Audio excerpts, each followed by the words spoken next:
okay, so you can't do what you want to do. What do you have in you? What could you do? And I stopped and I pondered the question. And I said, I have 10 steps in me. Um, Almost like, kind of cavalier, like what's 10 steps going to do you? And I turned around and I took 10 more steps. And that was the saving grace in my life. Wow. Okay, here we are. We are live. I am Mary Grace. I am so excited to bring you this premiere of an interview that I did earlier this week. This is Mary Grace TV, and we are streaming this on multiple platforms. We're on X, we're on Facebook, we are on Rumble, and we're on Instagram. So please say hello. Let us know where you're watching from. I have been promoting this interview, this live stream, because I really want everybody to be here and to take part. This is very exciting because it's an inspirational story. And it's a story that I think many, many of my listeners will be able to relate to. This is real life. This is a story of a woman who I recently met on X. Her name is Kim. She goes by Mimi, and she has a fantastic channel there that's very inspirational. And this story is going to move so many of you. So thank you to everyone who's coming in on Facebook, giving us messages. Let me check the Rumble feed over here and see how we're doing with that. Let's see if anybody, yep, I see Nancy over on Rumble. Good to see you. If you're on Instagram, I apologize. I'm not as good at tracking the chat over there, but I have a feeling we will have some people over there. So hello. And please share this. Please tag people that you think would want to hear a motivational and uplifting story today. Again, we are on multiple platforms. Okay, here comes SoCal Girl on YouTube. We've got so many good things happening. She says, Christine says, my grandkids call me Mimi too. So yes, Mimi is a grandmother to 3, and she is alive now to see them grow up and become adults. And that's a fantastic thing. So without further delay, I am going to play the interview that we did. If for some reason we don't have audio, it means that my software is acting up and I will have to restart the stream. Pray that that doesn't happen, because it will take a few minutes if I have to do that. And we don't want that to happen. There's a little glitch that every now and then comes along. Apologies if it happens, but it should be fine. You should be able to hear and see, and everything will be fine. So listen, I have Mimi in the green room. She is going to stick around. She is going to be active in the chat on X, and she is also going to be around at the end to answer some questions. So stick around. Don't go away. This is going to be fantastic. And get your questions ready. We will have a few minutes of Q&A at the end. Thank you, everybody, for being here. And as always, please remember to get on my mailing list, marygracemedia.com, so that you don't miss a show. And then also go over to my shopping tab. And if you like the content you see and you want more of this, please support the companies that have partnered with me over there at marygracemedia.com. We have some great companies, and it's always a good way to support these companies that have removed themselves from the woke corporatocracy. And we really want to do that, especially in MyPillow, mypillow.com, promo code Mary Grace. Check it out, because they're having some great specials today for Independence Day. All right, so we're going to just roll the tape here, and we will be back. We will be active in the chat, and we will come back after this recording plays, and we'll answer your questions with Mimi on live. Enjoy.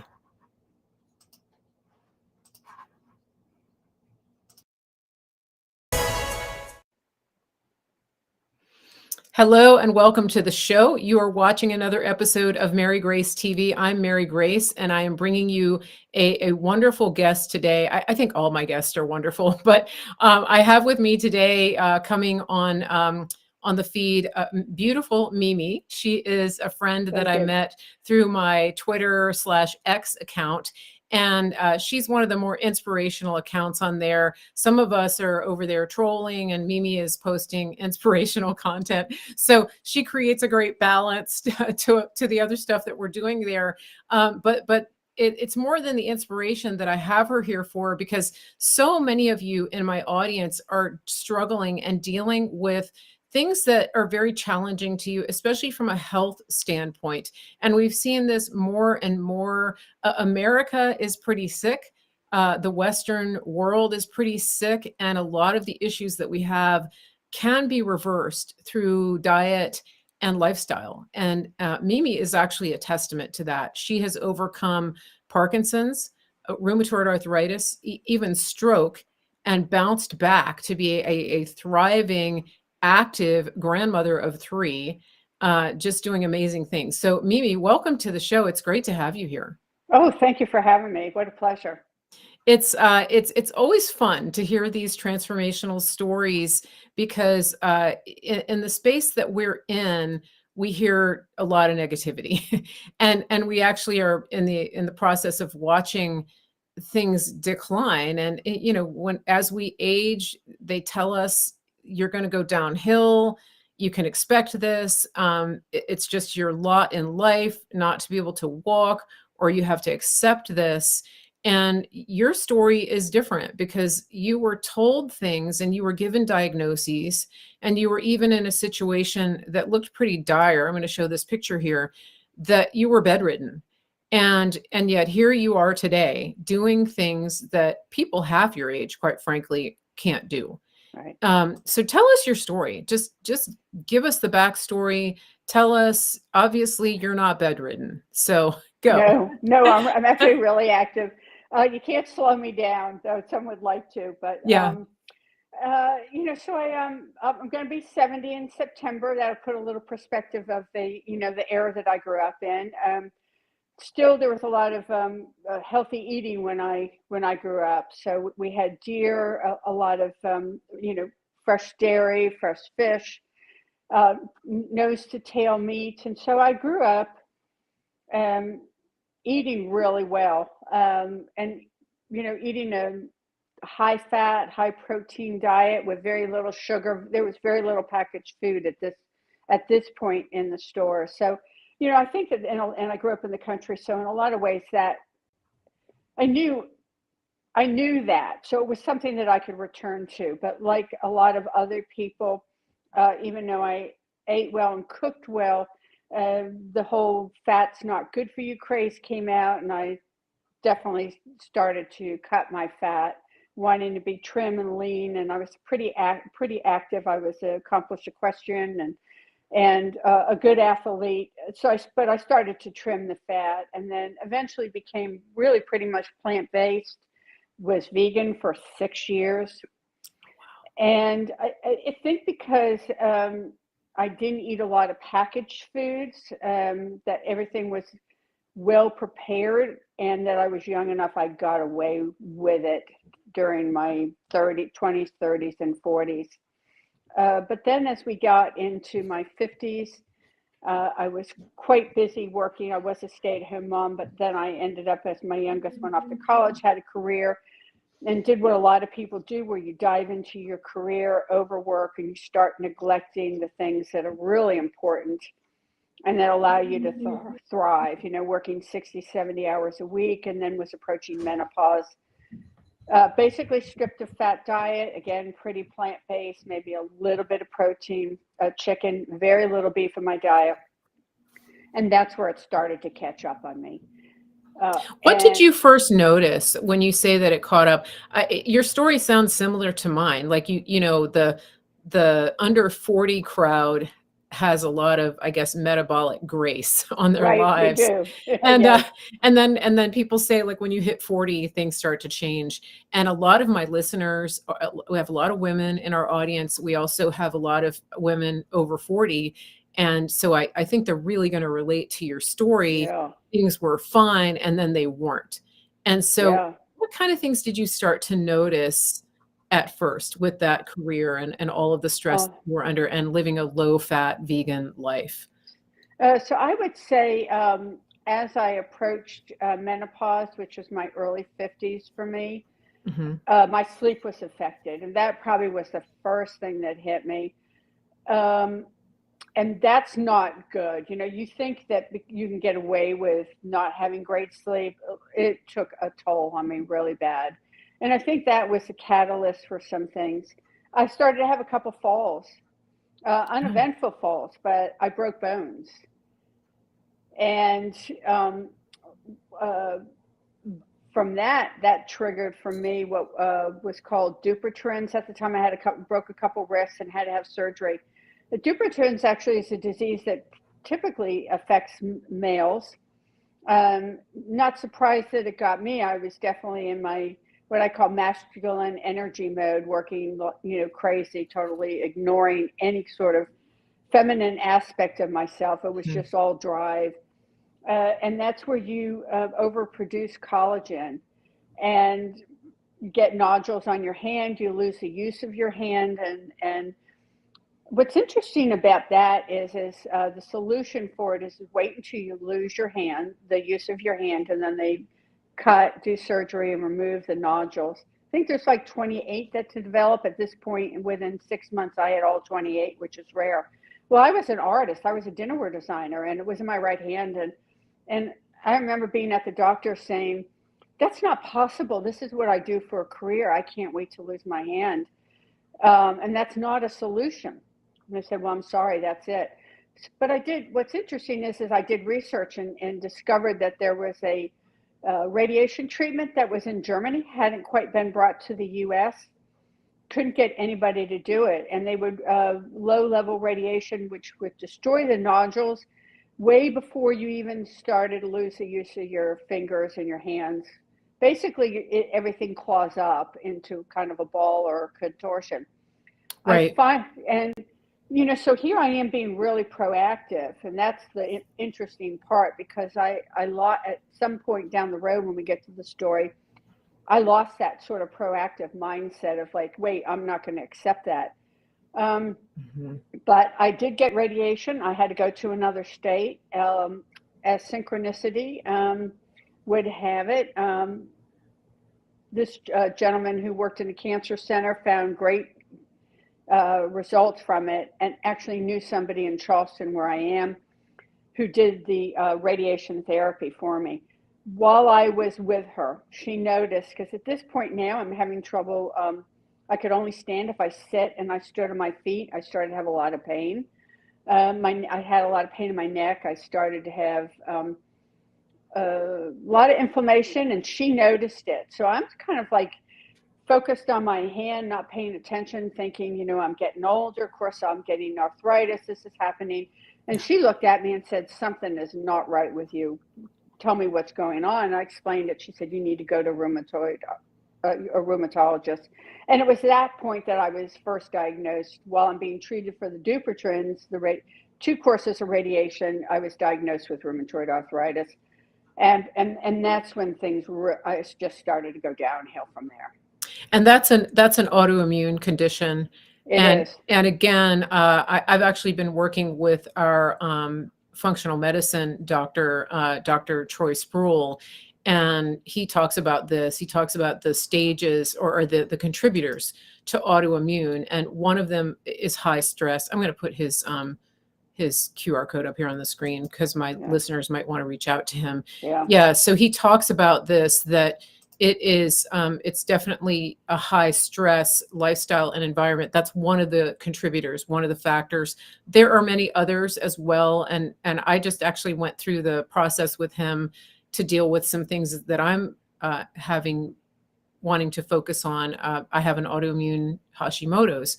And so he goes through the questionnaire with you, which is very different from normal medical protocol where the doctor hardly spends any time talking to you. So that's right there. Synapse, guys, officialsynapse.com. We'll get back to listening to Mimi here, but if you want to contact them, they do a free discovery call, and it's officialsynapse.com. Just tell them Mary Grace sent you. Let me see if I can get this off the screen. Okay, producer, come on, let's go. That's me, producer. So you were so this was the first hammer to fall, Right. was rheumatoid. And so what were you thinking as a mid-50s woman who had had all the things and all the success? All of a sudden you're hit with this. What's going on in your mind? Oh, I mean, back then you pretty much, you have this, you're going to have to live with it. We have to manage it. And that's going to require a lot of medication, which Yep. I was put on. I mean, my medication for this illness alone was hitting the $60,000 mark a year. And so, you can't move as well. So now my activity level is going. I mean, it's quite painful. You're going through the course of, you're on the prednisone for a couple of years, which is not good for you. No. I'm starting to see, which is reverse, but I'm starting to see the moon phase happening. I'm on the methotrexate, the Plaquenil, and then that's not working. And then we're on the biologics, which are the expensive injections, just to try to function. And, it wears on you. The medication is really brutal.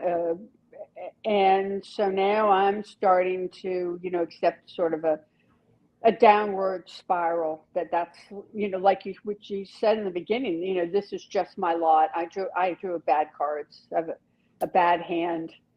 And how many people? How many times had you heard that prior to that from other people? And to my listeners, how many of you are thinking, "This is just my life. I'm getting older. It's what to expect." Right. How many people are thinking that? Most of them. Yeah, and that's where you were, and it happens really quickly, doesn't it? It does. It happens really quickly, and when you're in a lot of pain, and especially now chronic pain, because there is a lot of pain with it in your joints. It's hard to think clear. It's hard to. I mean, it really is. There's something about chronic pain that just eats at you, and thinking clearly is not easy. And I'm not thinking clearly. I'm eliminating the gluten. I'm eliminating the nightshades. Other than that, you don't get too much other direction from health. And were you still working at the time? You were actively I was in your still career? working. I was active in my career. And it was tough. But as it would turn out, 2 years to the month, and I had some, I'll just back up real quick. One of the first biologic that they put me on, and they pretty much tell you, I'm not sure if this is going to work, but insurance requires us to start with the cheapest and give that a few months. I had severe side effects from that. I would walk down the street, and not a street that I would walk down, hundreds of times, and all of a sudden I have no idea what town I'm in. And I would have hallucinations and other things. So, you go, and that definitely affected me. And so, that was allergic. But I'm going through this trying to manage. And two years to the month was when I previously had some neuro symptoms. It was not right. My children were noticing I'm not right. I clearly could see I'm not right. And that's when I was diagnosed with Parkinson's disease. And so this is all before the age of 60? Right around 61. Okay. So Okay. So 9 years ago. So right at the 60 mark. Okay. So Yeah. So now I'm thinking my life is really over. Over a period of several years. Yeah. I mean, I've known two year period. I had all three. Yeah. Yeah. Wow. I've known people with Parkinson's, and it's devastating. And in the people that I've seen it, and yet here you are, clearly asymptomatic, something's changed, and we're going to get to that. So you mentioned your family. At this point, your grandchildren were young, right? I mean, they are. They're older teen boys now, but yes, they were young, and they're looking. Mimi's failing really fast.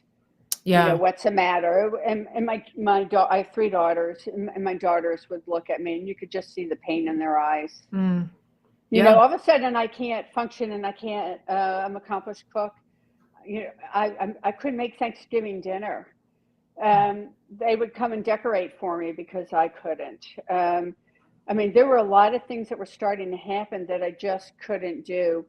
Um, you know, my driving even was restricted because I was starting to have cognitive issues as well. And, Yeah. you know, they're Yeah. fighting me. You can't work anymore. And I just wasn't ready to give that up. Um, Sure. you know, Parkinson's slowly chips away at you, and you lose your movements get smaller, and your world gets smaller. And that's really, you know, that's really tough, you know, at a time in your 60s, which, you know, you're thinking about, well, we're maybe retiring soon and doing some things. I was, you know, I'm still single, but I was single at the time, hoping that maybe I might meet somebody. And it's like, Mhm. who's going to sign up for this?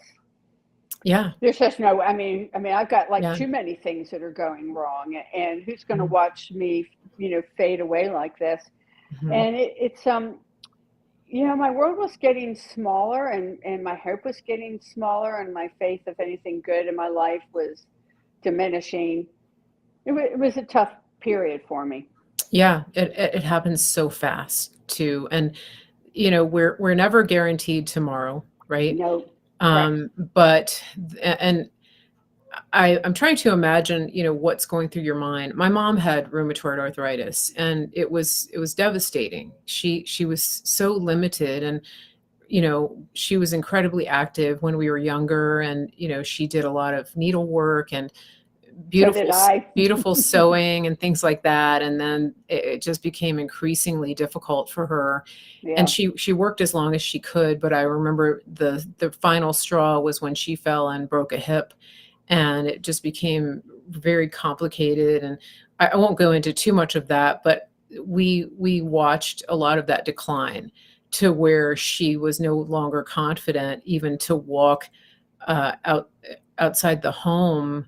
um, she was wheelchair bound later in her life, and so I'm thankful that I was able to live here with her and help her, you know, from a certain time on. But it's just, even just the rheumatoid arthritis can be devastating, and now you've got Parkinson's on top of it. All right. But wait, there's more, right? Yeah, there's more. So, Uh, and I'm not making light of that.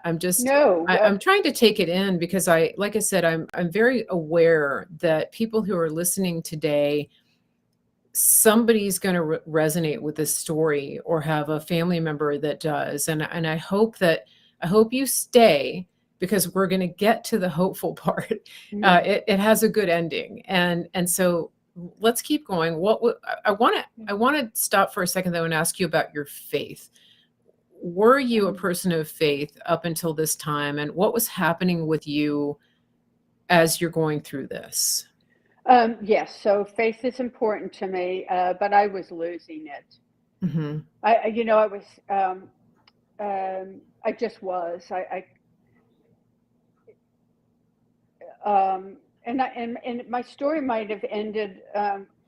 Well, you know, it was the way it was. You know, we all, you know, go through periods like that. And it may have turned out better quicker if my faith was a little stronger. But, you know, I was just beaten down and crushed.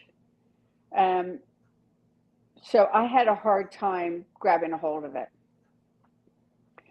Yeah, and my family would notice that, you know, but I just, I was in pain.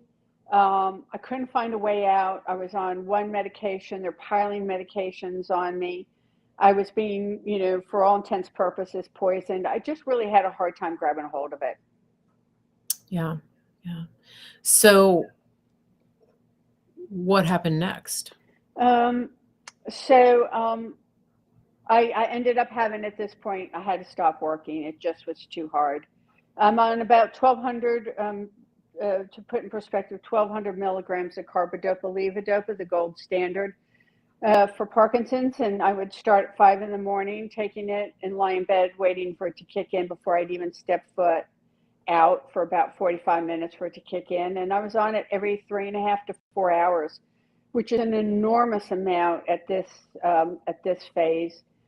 this many years with it. I was originally, or about a year in, suspect for multiple system atrophy, which is one of the more progressive advanced forms, because I was having a lot of symptoms that weren't typical of regular Parkinson's. And so I had to quit work, which was really devastating for me just because I had to, not because I wanted to or I was ready to give it up. It was like losing independence. But anyway, I had a good day. I actually lost some earbuds that my son-in-law had gotten me. I did a 2-mile walk, 1 mile, 1 mile back. Lost earbuds one of them when I got home and turned around to go back. It was a brand new gift. Ended up, of course, it was at the 1 mile mark. So now I've walked 4 miles, and I walked with a cane at this point. And I was, it gave me a little bit of little bit of a boost to my mood. I just walked 4 miles. Maybe I can do something with. Maybe I can, improve myself a little bit better. And it was a good day. And I was sitting on a park bench. It was in February, enjoying the nice weather, and went to get up, felt dizzy, and had a stroke. Medium-sized stroke, yeah. And that was 2 years after the Parkinson's. So you're feeling good. Yeah, and I got clobbered. And you got clobbered. Okay, so at this point, you're in your midst, crazy, yeah. So Yeah, just when you're having a little bit of hope, right? I did that day. I really I was sitting on the bench thinking, okay, this isn't. I'm not happy with what's happening in my life, but I just did 4 miles, and I'm feeling like a little mood boost. I'm ready to. Maybe I need to change my perspective on this. Mm-hmm. It's not what I want for my life, but this is what I'm living with. Sure. And maybe I can do something, and bam, I got a stroke. That, like as I'm thinking these great thoughts, the stroke hits. Wow. And so you get, were you by yourself? Did you say your son was with you? I was by, 3 dogs, son-in-law. No, I was by myself. Your son-in-law. I was by myself, luckily, because I probably would have not survived. It was an isolated park. 2 guys were getting ready to jog. I could see out of the corner of the eye, getting to put their foot up to tie their laces on their sneakers. And I was able to call out enough to them. And they were the ones that called 911. Wow. Yeah. Wow. Otherwise, somebody would have found me. It was like 5:30 at night in February. They would have found me the next morning. Yeah. Because I lost the whole left side of me. My arm and my leg seized up, and I couldn't talk. And speak. And as it turned out, I got to the hospital within a half an hour. I got TPA, which is a drug that prevents further clots from happening. Mm-hmm. And we had a stroke center, and again, it was a medium-sized stroke, and that's dependent on how long you have the symptoms before they subside. But definitely TPA prevented anything further from happening, and I was just lucky that these 2 guys happened to pull up. Yeah, and enough that they could hear me speak. Because sure. I tried to dial, yeah. I couldn't dial out on the phone.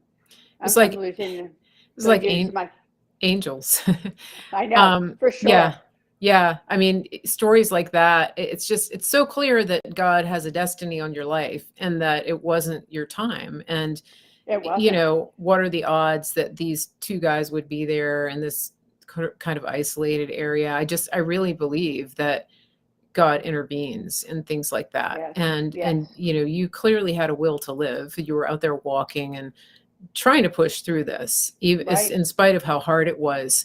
And so here you are, you're in the hospital, just boom, boom, boom, one thing after another. And I can't imagine what you're going through emotionally because of this. And I look at your channel now and I see the things you post.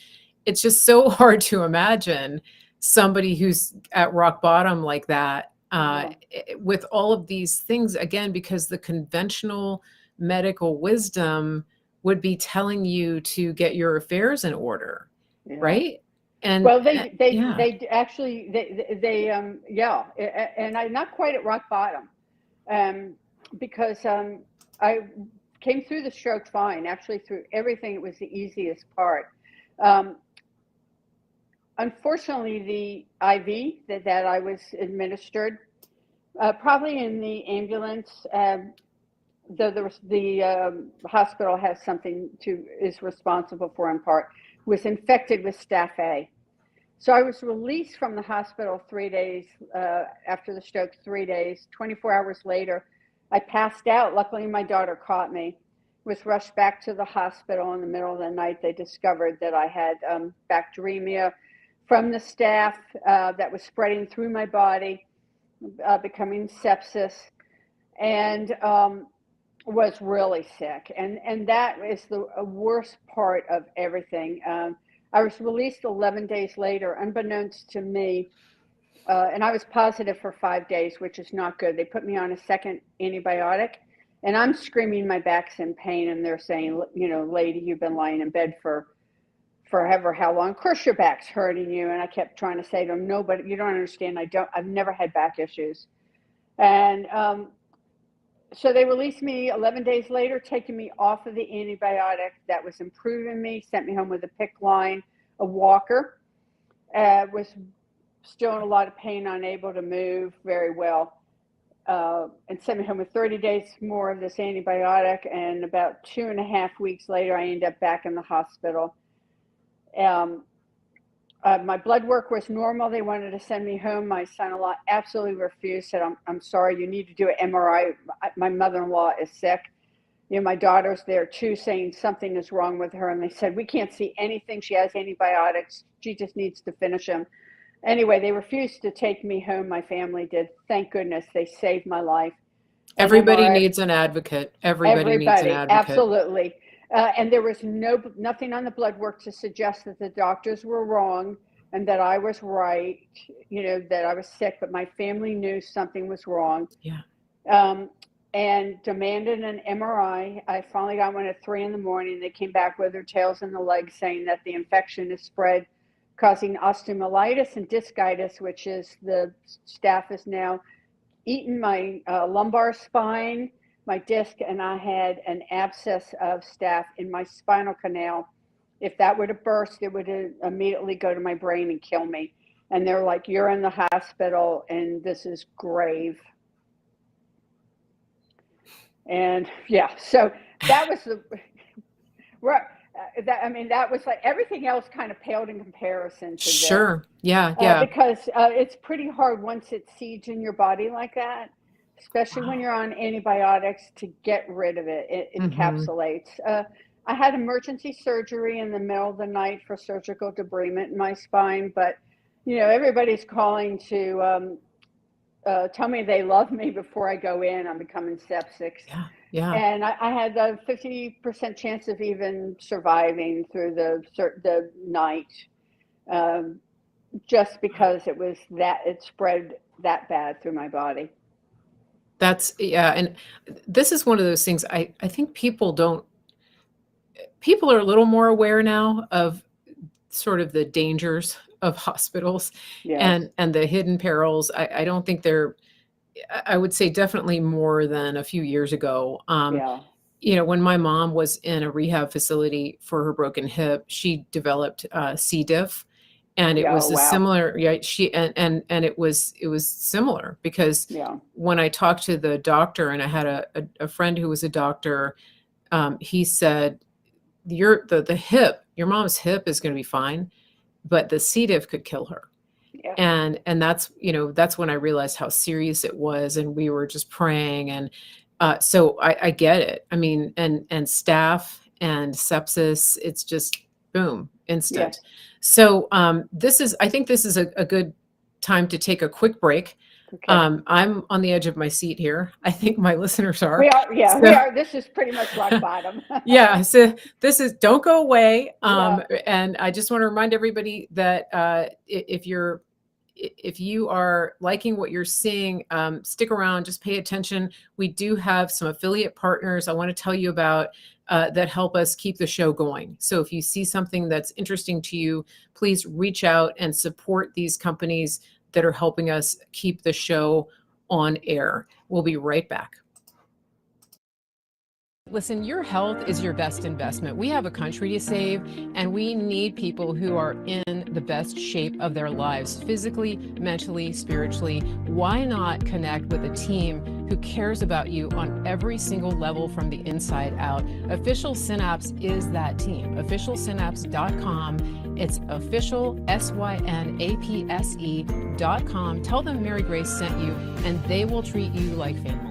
If you're like most people, you really probably haven't thought about transferring your paper dollars into physical gold and silver. But I want to tell you a story. My friend Andrew Sorcini over at Beverly Hills Precious Metals, he recently went overseas and he wanted to buy a watch. He likes fine watches. He took 3 currencies with him. He took gold, he took Bitcoin, and he took American dollars. Now, there used to be a time when the American dollar was king. I remember that when I used to travel overseas. Everybody wanted dollars. The people that he was dealing with would not take his dollars because the dollar is so devalued around the world. They wanted the gold. So this is what I recommend to you. I want you to think about this. If you have cash in the bank, if you have an investment account that you have worked hard for years to accumulate, consider the value of converting that money into physical gold and silver. You're not buying something that's losing value. You're changing those worthless dollars into a tangible physical asset that will go up in value, which it has done historically. Here's what you're going to do. You're going to go to bh-pm.com. The first thing you're going to do is schedule that free consultation. Second thing, just think rationally about this, pray about it, go to the Lord, see what the best decision for you and your family is. I can't tell you that. I don't want to pressure you into that. What I do know is don't be scared, be prepared. And so the third thing you want to do is make a decision for you and your family. Make a decision, take action. bh-pm.com. Let them know Mary Grace sent you. When it comes to food, we really want to be aware of what is in the food that we're consuming. And that includes different types of technologies, jibber jabbers, technology that can alter your genetic makeup. And this is why we want to focus on American grown beef that isn't injected with things that you wouldn't put into your own body. We really don't know what tomorrow is going to bring. We saw 4 years ago what happened when the whole country shut down and people couldn't even go to the grocery store. We saw what happened when meat and other foods were rationed, and that could happen any day. We want you to be prepared. We want you to take action. And one of the best ways to do that is to secure food for yourself and your family. What better way than to go to griddownchowdown.com, use promo code Mary Grace, get a sustainable, reliable, shelf-stable source of high-quality American beef. All you do is go to griddownchowdown.com, tell them Mary Grace sent you, put your order in the basket and check out, and you're good to go. The other thing you can do is you can get a subscription. If you do a subscription, you're going to get this freeze-dried beef delivered to your door every month. And you're going to save a little bit while you do that. You're going to stockpile it, or you can just cook with it. Some people are just using it for their regular cooking. It's really up to you, but it's super convenient because it's freeze-dried and it's shelf-stable for 12, 15 years or more. Go to griddownchowdown.com and use promo code Mary Grace. I just want to give a shout out to everybody who watches this show. Thank you for being a participant. Thank you for being a loyal audience member. I just want to remind you, if you like what you've seen, please share this and don't forget to subscribe, turn on your notifications, and also sign up for my email list so you never miss a show.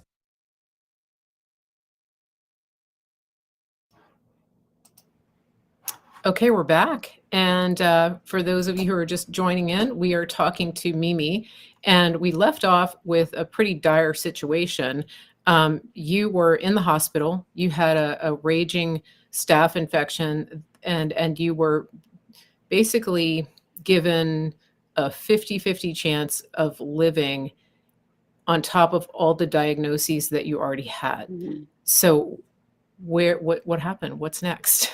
I left the hospital the beginning of April. So I got in about February 7th, beginning of April I left. And then I ended in rehab. And the picture that you showed me in the bed is where I'm in rehab. At this point now, they're saying that it's MRSA because all the antibiotics were failing. And I had a lot of complications when I was in the hospital, including like 0 white blood cells and being on lockdown. But anyway, I'm in, and that's one of my grandsons that came to visit me. That face is blocked out. But Yep. I went into rehab, learning to walk again, to do a few stairs, and went home. Had physical therapy for about 15 months, and I'm not doing well. My family's thinking, and approaching the subject, if this doesn't turn around, we're going to have to think about putting you in a home. I was very limited what I could move. I had to sit to wash my hair, sit to shower, sit to prepare any kind of a food, had to use aid to move. Now, were you living on your own at this time, or were you with I family? was. I moved into my family's home, Okay. but they were traveling, and I had my daughter actually was newly married, so I moved into the in-law suite with them. I couldn't live in my place. I had 27 stairs. I never went back because he said I'll never walk stairs again. Right. And so they were traveling, but I had an in-law and I had home health and somebody to come help prepare food and help me through the summer. So about 15 months physical therapy is like, and the doctor said, this is just, I have another curve in my spine because of the infection. It had a self-fuse.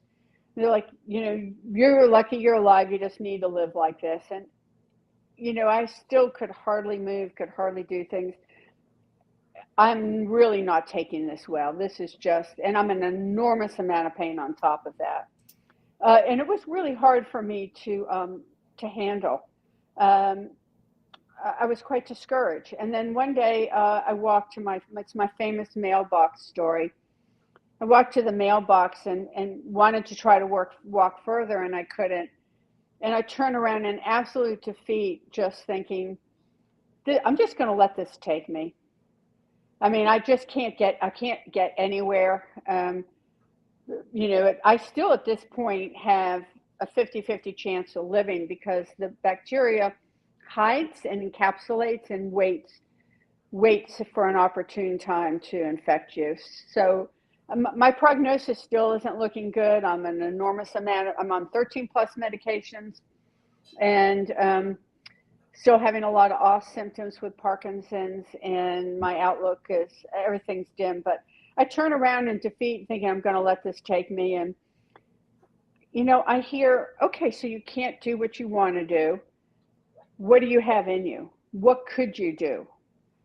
And I stopped and I pondered the question. And I said, I have 10 steps in me. Almost like, kind of cavalier, like what's 10 steps going to do you? And I turned around and I took 10 more steps. And that was the saving grace in my life. Because I went every day to that new point and asked myself the same question, do you have 10 more steps? And I'd scan my body and I'd take 10 more steps, which is barely across the room. You stand in your home and take 10 steps. It's, from a lot of people, it's half across the room. But I took those 10 steps and asked myself that question every day from the new point. Something changed inside of me without me even realizing it. And at this point, I put on a little bit of weight and I need to get it off. The light bulbs have not connected. And I went to go see, I'm already on 13 plus medication. So I'm going across the street to see somebody to help me lose weight, thinking I'm going to get a 14 plus medication. And he proceeds to, he spent an hour and a half. I told him all that I was eating, still very plant-based, a little protein at night. Because protein and fat compete with your Parkinson's medication. And so therefore I would save 4 ounces of my protein to have at the end of the day when it didn't matter whether my symptoms were visible. during the day, and especially at the time when I was working, I didn't want people to see my Parkinson's symptoms. So I was really plant-based while I was taking my medication. But anyway, this gentleman said, you are a really sick woman. We need to get you well. Are you willing to trust me? And I said, well, sure, really not realizing what I just consented to. And he proceeded to tell me he wanted me to eat 50% fat, 25% protein, 25% carbs. And I looked at him and said, are you crazy? I said, one, my Parkinson's medicine's not going to work, and I'm going to get worse. And I'm trying to lose weight, and you want me to eat how much fat? And he said, again, I'm asking you, will you trust me? And I said, okay. I mean, at this point, I had nowhere else to turn. So I proceeded to eat a diet completely different than anything that I had known in my life, except for probably when I was a young kid. And Wow. I was, yeah. Wow. Wow. So Yeah. this, I want to go back to the 10 steps. I Yeah. just, that was, it's incredible because, you know, the voices that you were hearing for so long were telling you it's over. This is your life. Yes. And you had agreed with that. Yes, I had agreed with it. Yeah. And that's a great way to put it, because I didn't have to agree with it. You know, Yeah. we get these diagnoses, we were told we have these things wrong with us. And one of the lessons that I eventually learned and that's down the road, that I did agree with that. I Yeah. chose to agree with it, and I had the option to not agree with it. Mhm. But we're really programmed to agree when we're given by a doctor who has, Mhm. plenty of criteria that tells you have it. Yes. And Yeah. so much to the point that it's my rheumatoid arthritis, my Parkinson's, Mhm. my stroke, my MRSA. Yeah. Mine. It's mine. Don't take it from me. That is so critical that you said that. This is something that I had a shift in over time because the fact that I have an autoimmune condition, I'm very careful not to say my whatever it is, because I didn't ask for it. And Right. I don't, it's not mine. It's not what defines me. But I think this is interesting, and I want to camp out here for just a second, because Sure. so many of us go through life, especially I think our age. We were taught to trust the experts. We're Yeah. taught that the person in the white coat is really the expert. And I'm not saying that no doctors can be trusted, but there's a mindset that people who came of age, I would say Gen X, boomers, really have been taught that those experts are to be trusted. And so when they tell you this is your life, this is what you can hope for, this is your future, we tend to take it at face value and take ownership, and then it becomes my Parkinson's, my MRSA, my infection, my 50-50 chance of living. And something clicked in you. And that was the voice, the deep, deep voice that said, what have you got in you? And I think that's just such a pivotal moment, because then you made a decision. You made a decision that those voices were not going to drown out Yeah. your voice. And I Right. think the voice of God, which was saying, choose life. Will you choose life? Yes. And you said 10 more And steps. yes. And for me, for somebody else, 10 steps was the hardest 10 steps for me to take. But Sure. I'm somebody that normally would say 10 miles, because that's just how I do things. Yeah. But I had to go back to 10 steps, Yeah. You had, and I had to go, yes. And it also triggered for me, because I had actually had walked a quarter a mile, and then I couldn't move for 5 days. I had to choose for me the gentler, softer, easier path. And I ended up getting further with those 10 steps than I ever did trying to just push and berate myself to do a quarter of a mile, to do a half a mile. I couldn't get anywhere in that year and a half. I had tried, but just being kind and accepting that this was all I had and that it was going to be a difficult 10 steps and I had to just be okay with it. Mm-hmm. I got faster that way than I had all the times I tried to push myself. So interesting, isn't it? There's Yeah, so it much, really is. yeah, there's so much going on with us. I think as women too. I mean, men don't tune out, but I think sometimes women, we tend to be very hard on ourselves because we carry so much and we juggle so much. We take on, you know, we're really good at multitasking, and I think sometimes that can harm us. Yeah. And when we're driven in our careers and we're driven with our families and things like that, sometimes it's just a time thing, right? We're trying to just get it all in. And Yeah. right. And but then also you said that you were an equestrian. And I think you know, that's I was an equestrian when I was younger. So there is a sort of, there's a lot of driven people in that field. And Oh, yes. it's very intense. It is And very intense. yeah, so I can see that. I can definitely see that personality and those traits. But you had to slow down to go fast. And I I think that's did. really key. Yeah. I did. And I had to be tender. I had to be loving and forgiving of myself. Um, Mhm. um, and that that just, it was such a shift and I wasn't even aware of that happening to me. I Mhm. mean, it took a while before I could see it, in part Yeah. because I was on an enormous amount of medication. I was still in a lot of pain. Again, and all of that clouds your mind. You Yeah. won't convince me otherwise that Sure. chronic pain on many levels, and then that sort of medication, which was poisoning my body, affected my ability to think, affected for the light bulbs to go Yeah. off. Yeah. Did you Um, blame yourself? Were you blaming yourself for these things? Do you think you did? The that's so interesting you asked that, and I say that because I'm in. I had a documentary team that followed me for 3 or so days. I'll be in a documentary called "Healing Humanity," and that's one of the yeah. questions that I was asked that came through. Unbelievable moment that got filmed. At the time, I didn't. I don't know. I think so, probably because that's my nature. I'm pretty tough on myself. you Yeah. know um Yeah. um and and one of the gifts through all of this is learning not to be so tough on myself, Yeah. because it just is that way. Yeah, so I think I did blame myself. uh, um and um and I saw all of this as a weakness, and I don't like weakness. It made me very vulnerable, having to depend on a lot of people for things.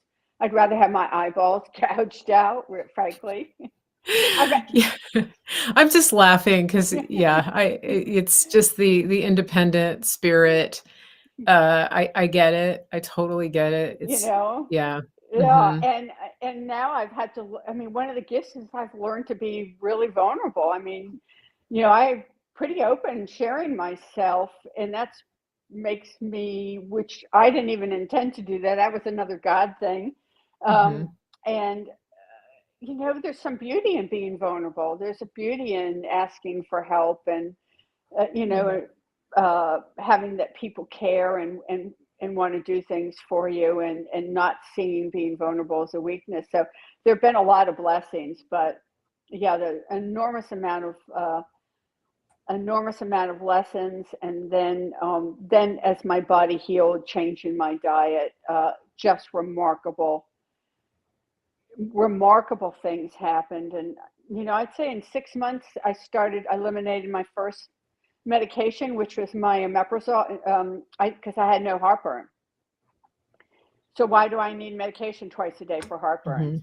Mhm. At 9 months was when the light bulb really went off in my head, where I really started. At this point, I'm sort of just going through. I'm not feeling worse. Maybe I'm feeling a little better. I'm still doing my 10 steps. I'm walking more. I'm not hurting as much as I'm trimming down. I still am limited with my movement. I'm still showering to wash my hair, but I'm starting to feel good, and my symptoms, my neuro symptoms, are improving at the 9-month mark. And that's when I started to get to 70, 80% fat. And that was kind of by accident. I found myself craving beef. I found myself craving fat. And he said, you just need to listen to your body. Just go with it. Don't worry about it. Mm. And I started to find I don't need it, because before I would take my Parkinson's medication. I mean, I didn't even need a clock. I knew in 3.5 hours, where I had those pills lined up to take my next, Sure. my medication. And I'm not having to do that now. And that's when I connected in my head, oh my God, my diet is, I am nourishing my diet, and my diet is absolutely changing the way I feel, and it's affecting my health for the good, and it's starting to, it's performing better than the medications, and I'm healing. So, wow. So Yeah. you're at 70 to 80% fat. And let's just clarify for listeners, you're eating fatty meats, like Fatty fatty meats. beef, ribeye, that kind of Yes, thing, yes. marbled. Marbled. And then I'm Mm-hmm. adding MCT oil and a little Okay. coconut oil in my diet to get up. I am Mm-hmm. having avocado. I'm not carnivore yet. I'm keto, but and I do want to say Yeah. I'm clean keto. There is a difference. You Let's, might yeah. don't even bother doing keto if you're going I, to do the packaged stuff. I mean, yeah. because you're honestly lying to yourself. Keto friendly. I want to say this too. Yeah, Oh, because people will say, I know that we're going to get somebody in the comments that says, yes, I tried keto, it didn't work, or right, keto's bad for you, et cetera, et cetera. If you're buying things that are in a package with a barcode that say keto friendly, or it's something about net carbs, and yes, you open it and it's sweeter than any bag of cotton candy you could ever right. eat, that's not a keto diet. No, That is what I would call a Cheeto yes, that's diet, a good one. because you're cheating. You're basically just substituting the crap that you were eating before with stuff that's supposedly keto approved. Right. That's not really a change. And so when you say clean keto, you're talking about real food, whole foods that Real aren't whole food. that Yes. aren't ultra processed. So Correct. So yeah, nothing's in a package. Yeah. yeah. Now, are you cooking your own food at this point? Are you better No, at I am. preparing? Yeah. So I'm, Okay. cooking the hamburger meat and the steak, and, Yeah. because that's pretty easy. You can do that on a stove. Actually, it's easier because I'm not doing 20 vegetables in a salad to make a salad Right? interesting. Yeah. I might have a little bit of arugula. I might have a little bit of a sweet potato or some plantains, because I'm now cut down my carbs to 5%. Oh, yeah. I'm cutting, and we're not talking net carbs, because that's just, I Right. mean, it's a counting scam. And so I'm having a little bit of vegetables, a little bit of fruit, um, uh, and low sugar fruits, Mhm. and but mostly it's, starting to the meat. I might have a little bit of dairy, um, with that, but no. And I'm just finding I'm improving, and then I start, which I like to say, uh,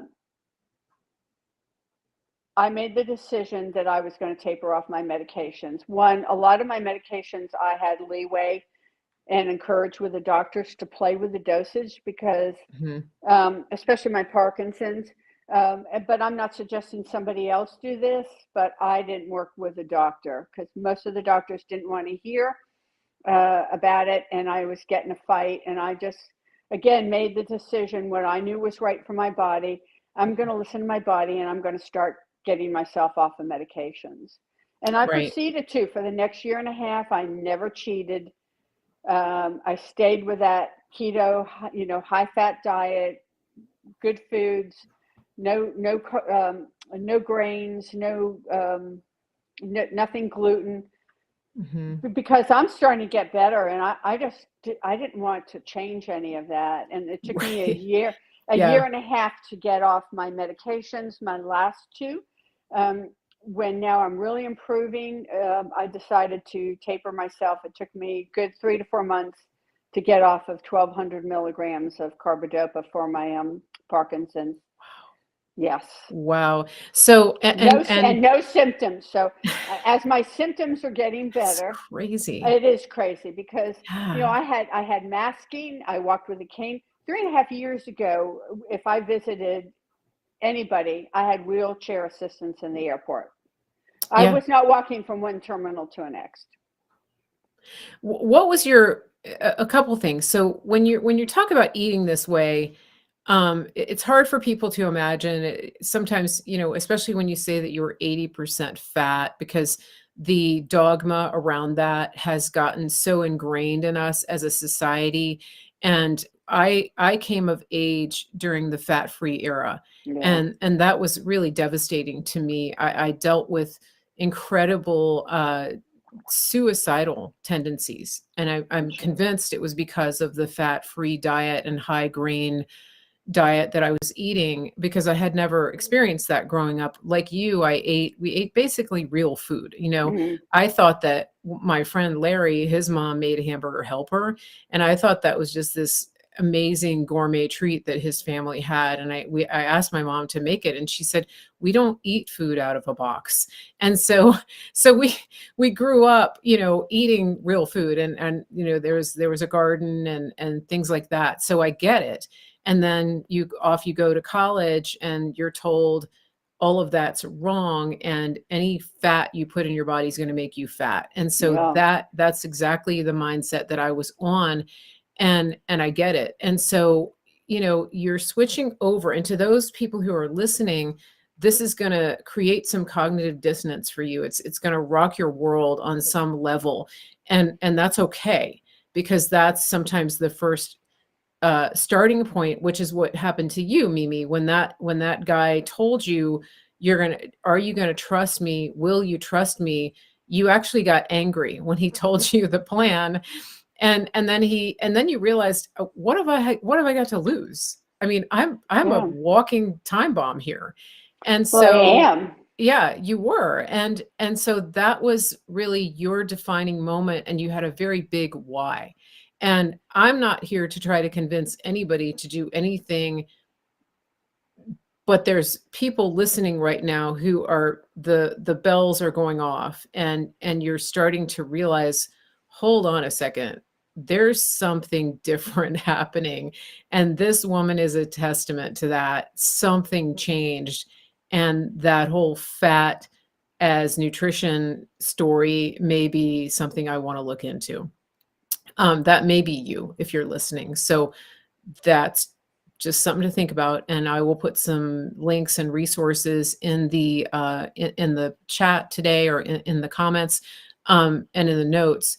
Just be aware, I'm not actually trying to sell you anything. I'm just giving you someone else's story, and I haven't even told my story yet. But there's some things that are changing in me because I've been embracing this way of eating for several months now. But let's get back to your story, which is what's going on with your family at this point. I mean, your family was ready to put you in a home, and Yeah. I can tell they loved you, but they were heartbroken at what was happening to you. Yeah. So how's all this going with them when you tell them that you're going to eat a whole bunch of meat and fat? So, they were just amazed, and they didn't question it because they're just Okay. watching me transform. It wasn't until after I was, say, where I looked like I was pretty much all healed and I was off all the medications, including the last one. They wanted me on antibiotics for life, the doctors. And I took myself, yeah, so I was on them for 3.5 years. They said it would come back. And I went to the doctor and said, we need to talk about this. He said, no, absolutely not. You'll die. It'll come back, the MRSA, in 30 days. It's hiding, and it'll kill you. And I said, well, I've been off for 45. And because I knew what was going to happen. And he said to me, okay, well, you're alive. Give me a call if you start feeling like you're getting the symptoms again. And I've been off for 2 years this summer, this past month, June. I've been off of antibiotics. I've been off of all medication, 13 plus. I'm off of everything. I am symptom free, pain Wow. free, 2 years. But probably about a year ago, that my family was like, all right, so you're doing great. Are you going to start eating the way we eat now? Are you going to have the pasta? You don't want a salad? And I'm like, no, you don't understand. I got well. I got well this way. I'm not going back because I went carnivore a year and a half ago. So I went even more extreme. Before I would have, a salad with it. I just, I'm going to have olive oil and vinegar. I'm not going to have a dressing not that my family serves from a bottle, but I ate really particular and definitely no sugar. I still was getting recurrent ear infections, and I knew I was going to have to. I did have some MRSA last year come back, and I knew that I was going to have to be a little bit more drastic in my healing, and that's when I went carnivore. And I'm free, and I'm absolutely the healthiest and fittest I've ever been in my whole life.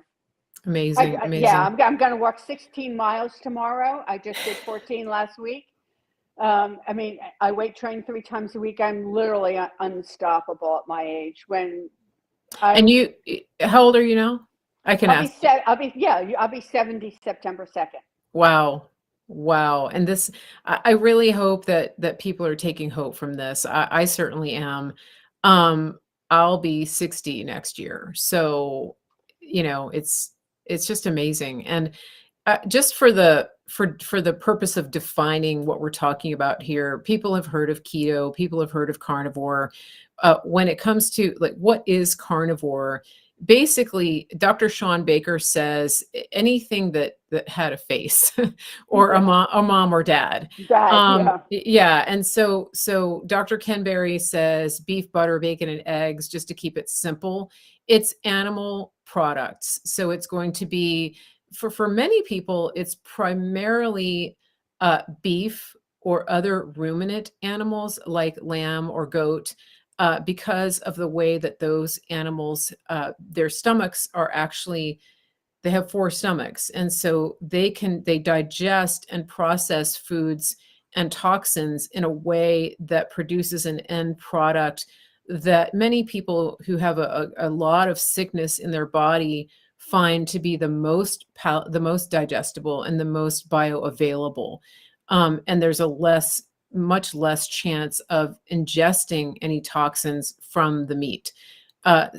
There's other reasons behind it too, but carnivore also includes pork, fish, chicken, of course, eggs, some dairy, those types of things. It's all under the umbrella of carnivore. It just really depends on the taste and the preferences, and also the issues that each person is dealing with. People will use carnivore as a strict elimination diet. Yeah. Some people who watch Michaela Peterson and Jordan Peterson have learned a little bit about that because they've done something called the lion diet, which is really just beef and salt and water. And because they had so many severe issues that they were dealing with, that's extreme. It's not necessarily what everybody needs, but a lot of people find that doing a strict 90-day carnivore way of eating can really affect some drastic change. And then they slowly may reintroduce things. But what you're saying is that you decided to go just strict carnivore because you knew that reintroducing those things, which your family asked, that you didn't want to because you don't want to take the risk, right? Right. And I'm actually lion diet now. Okay. Yeah. And so I did want to, because you just touched on it with elimination. So when I did the 50, the 25, and the 25, and it was clean, how I got to where I am now is I started to notice that if I eliminated lectins or oxalates, I had an improvement. And that's nuts and vegetables, basically. Nuts and some vegetables. Okay. Yeah, there are some that, like I can still have avocado. Those are fine. A couple others. Mm-hmm. But what I found is I started to make choices. What is going to make me the healthiest and what makes me feel good. And so when I had as many symptoms as I did, like the Petersons had a lot, I eliminated. And I kept eliminating until I got to a point where I was symptom free and the healthiest I've been. which is where I am now. So Okay. it was, and somebody might be able to stop. So I just eliminated eggs this year, and Okay. it's like I just don't do as well with eggs. I Mm-hmm. wish I could, and somebody else might be Yeah. able to. Yeah. But for me, and can I go back? I keep testing. Now I'm here in Florida on vacation. I will have fresh seafood. I do fine with that, but I do better when I keep it simple. If I add nightshades back, which are tomatoes, eggplants, peppers, I definitely will notice that any sort of joint problem or flare could come back. So Mhm. it's not worth it to me.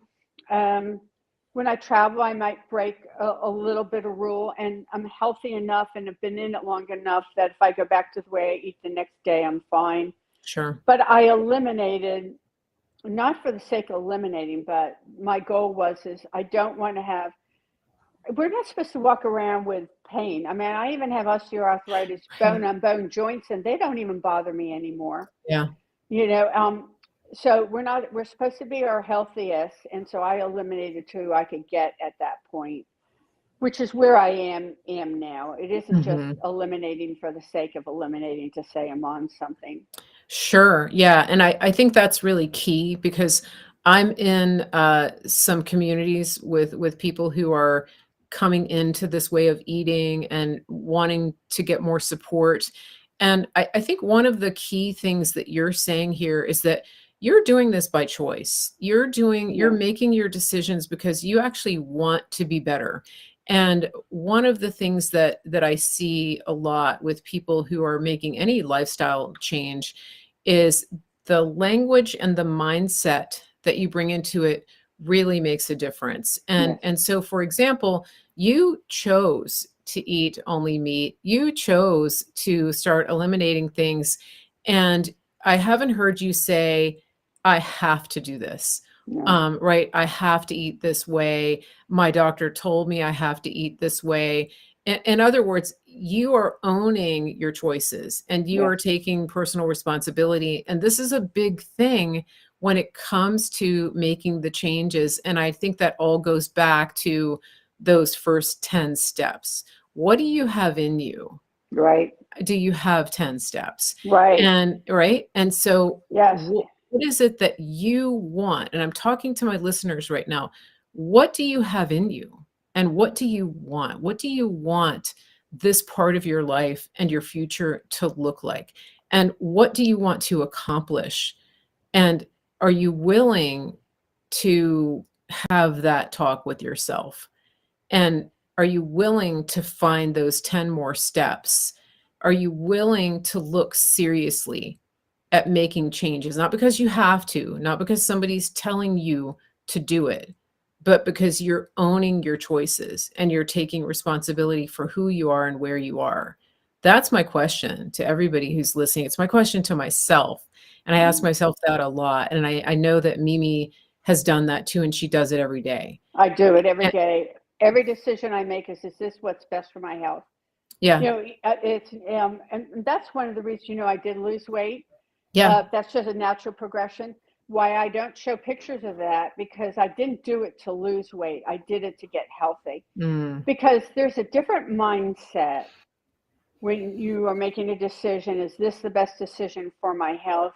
Then am I doing this so I can fit in this size? it's There's so a difference. One, to me, I find is lasting, and provides a legacy. Uh, and that doesn't mean that weight loss isn't going to aid in health and better health. But I do think, and that I credit that to the man that I worked with, because I would mhm. say, I'm not losing the weight.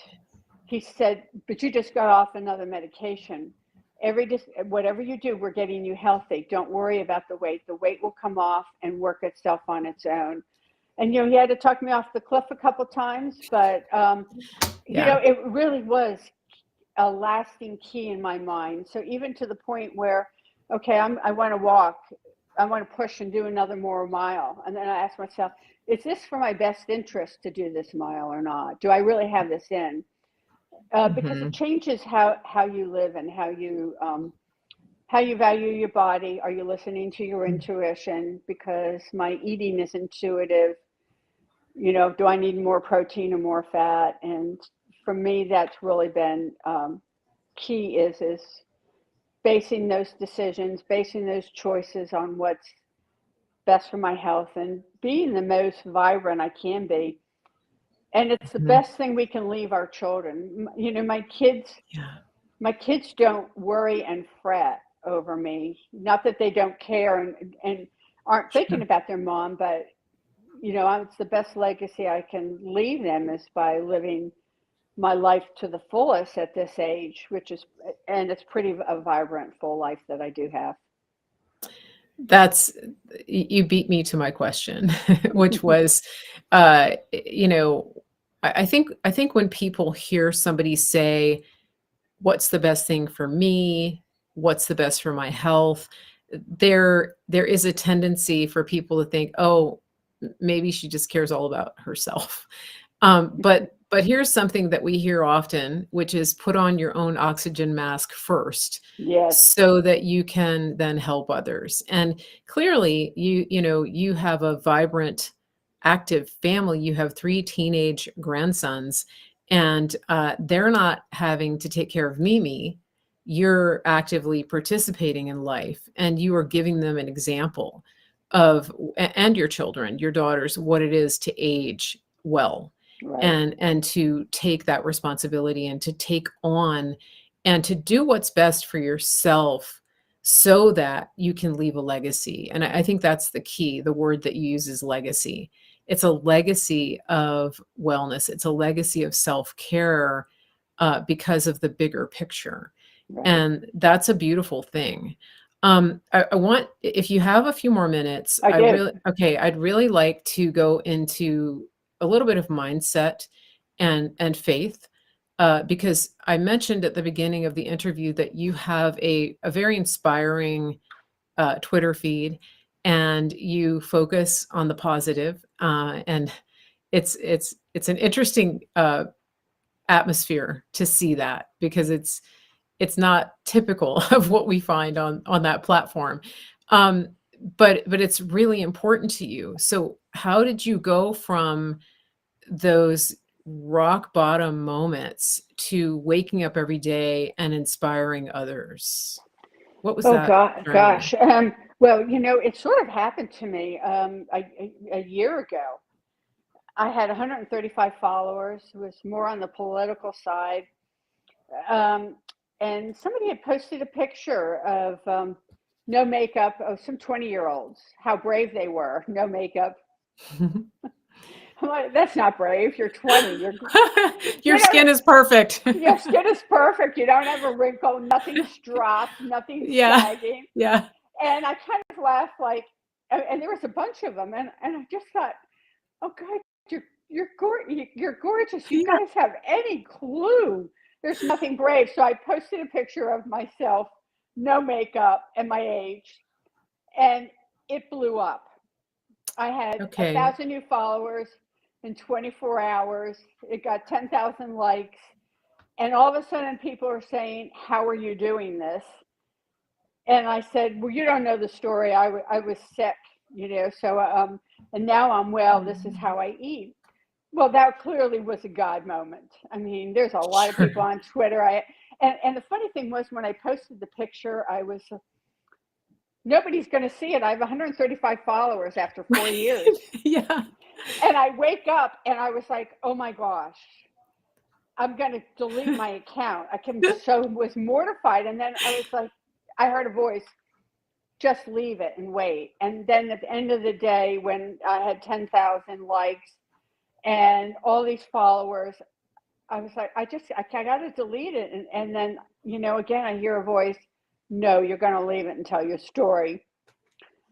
And that's how I Wow. got from there. And I started to share. And then, I really can't tell my story without sharing my renewed faith because, my part of my healing didn't just stop with the food. It started with I live at the beach in Charleston, and I don't know what drove me to go out to the beach and watch the sunrise.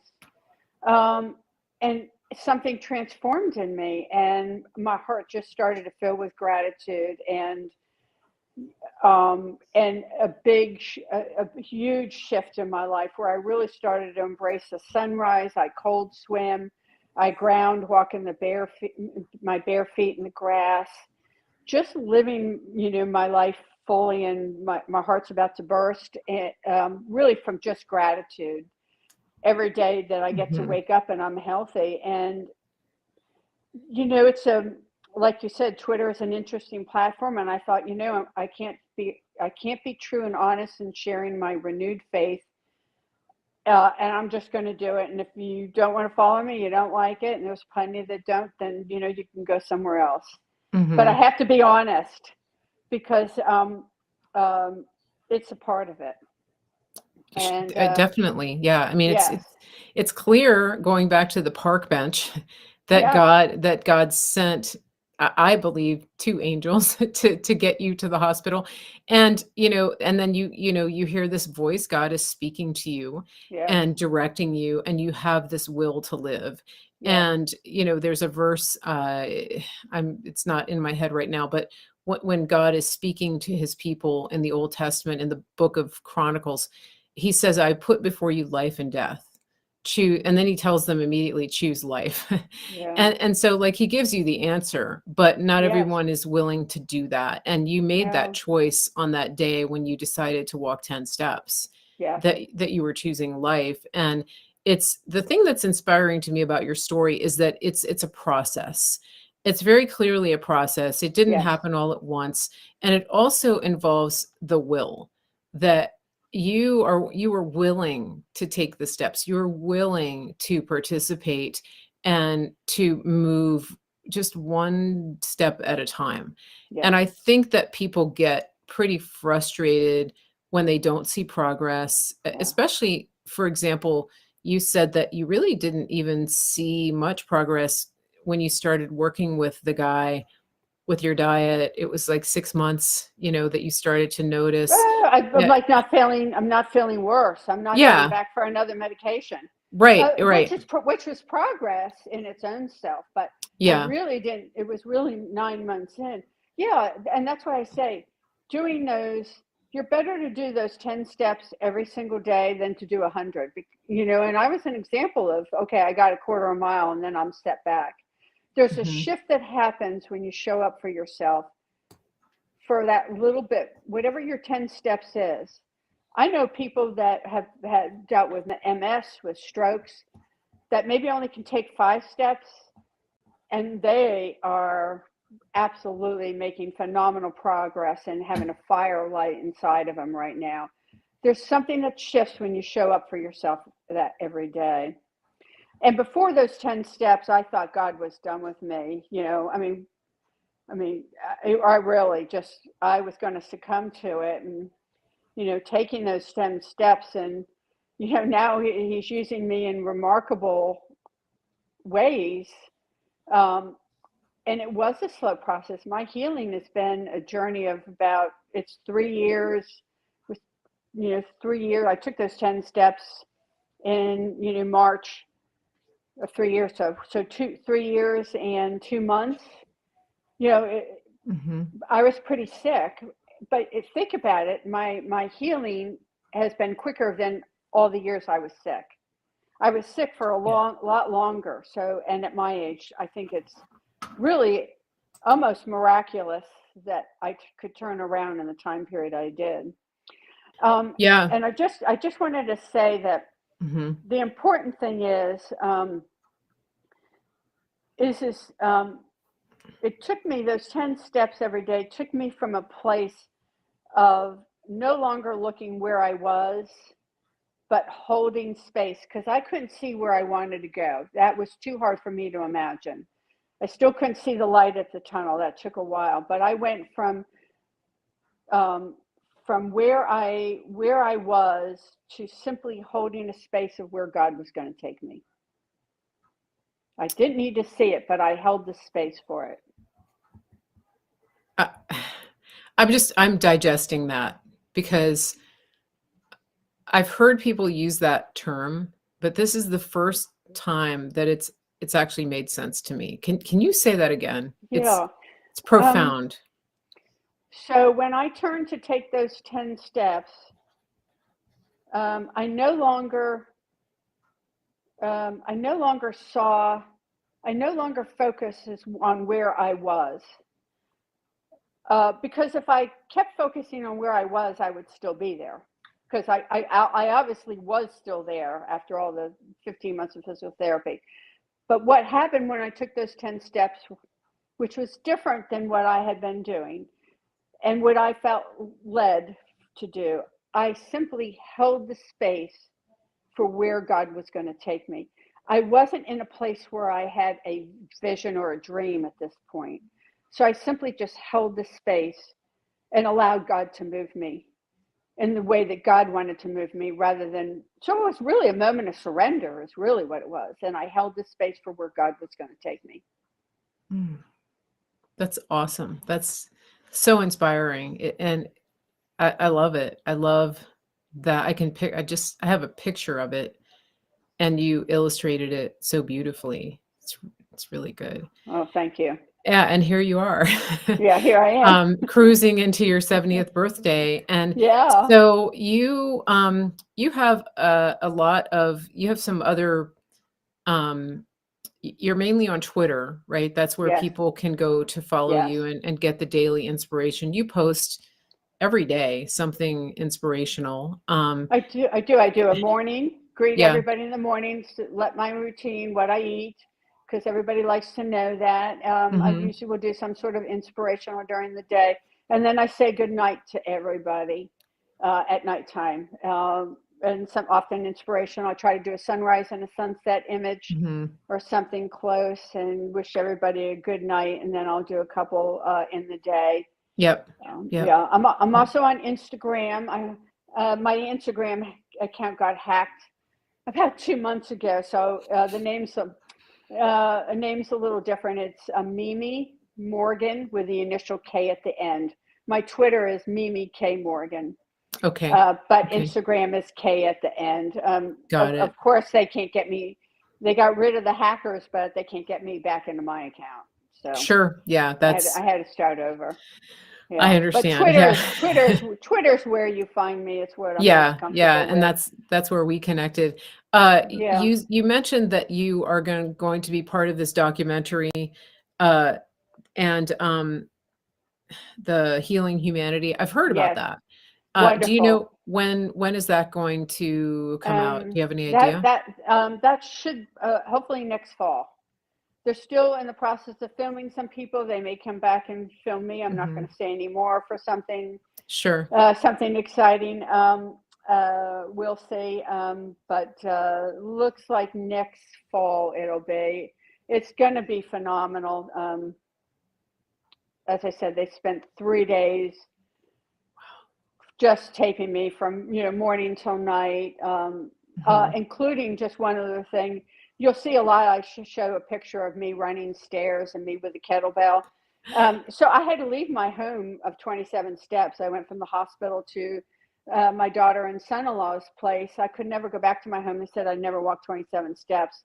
Once a week, my trainer, I work with a personal trainer 3 times a week. One of them is at my place where I live now.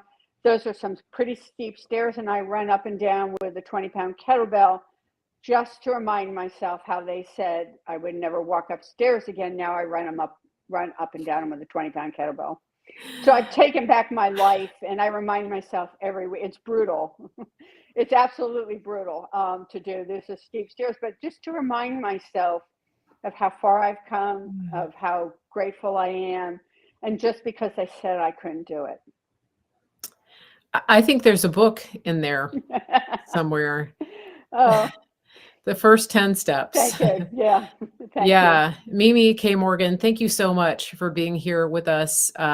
To all of my listeners, if you like what you see here, please be sure and follow me here at marygracemedia.com.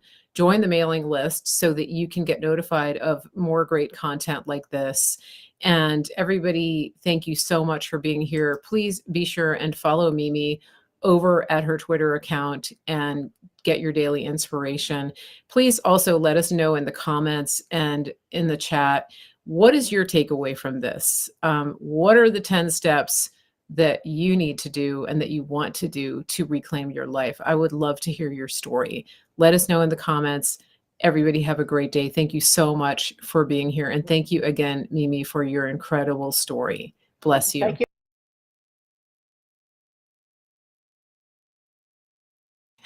We're still here, so don't go away, everybody. I have with me Mimi. She is right here live, and we have gotten just amazing, incredible feedback in the chat while we have done this live stream. We were streaming on Rumble, Facebook, where else? X, Rumble, Facebook, X. Did I miss one? Instagram. Instagram. Instagram. This is what I get for reading chat while I'm talking.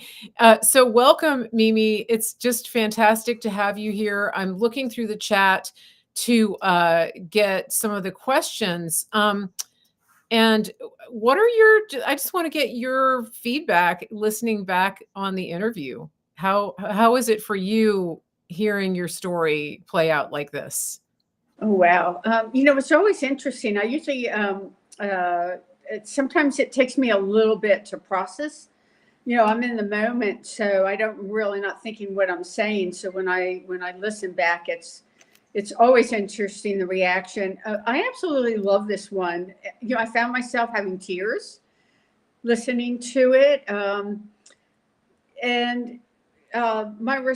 It's similar to the sense that I got, two women sitting on a sofa having a conversation, just looking at each other, just talking.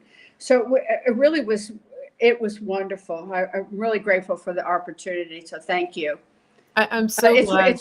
They're all my favorites, but this was especially one of my favorites. Good. You've done a lot of interviews. So that's really great. I'm glad to hear that. People are asking for your Instagram again, and I just posted your X in the chat, but it's at Mimi K Morgan on X.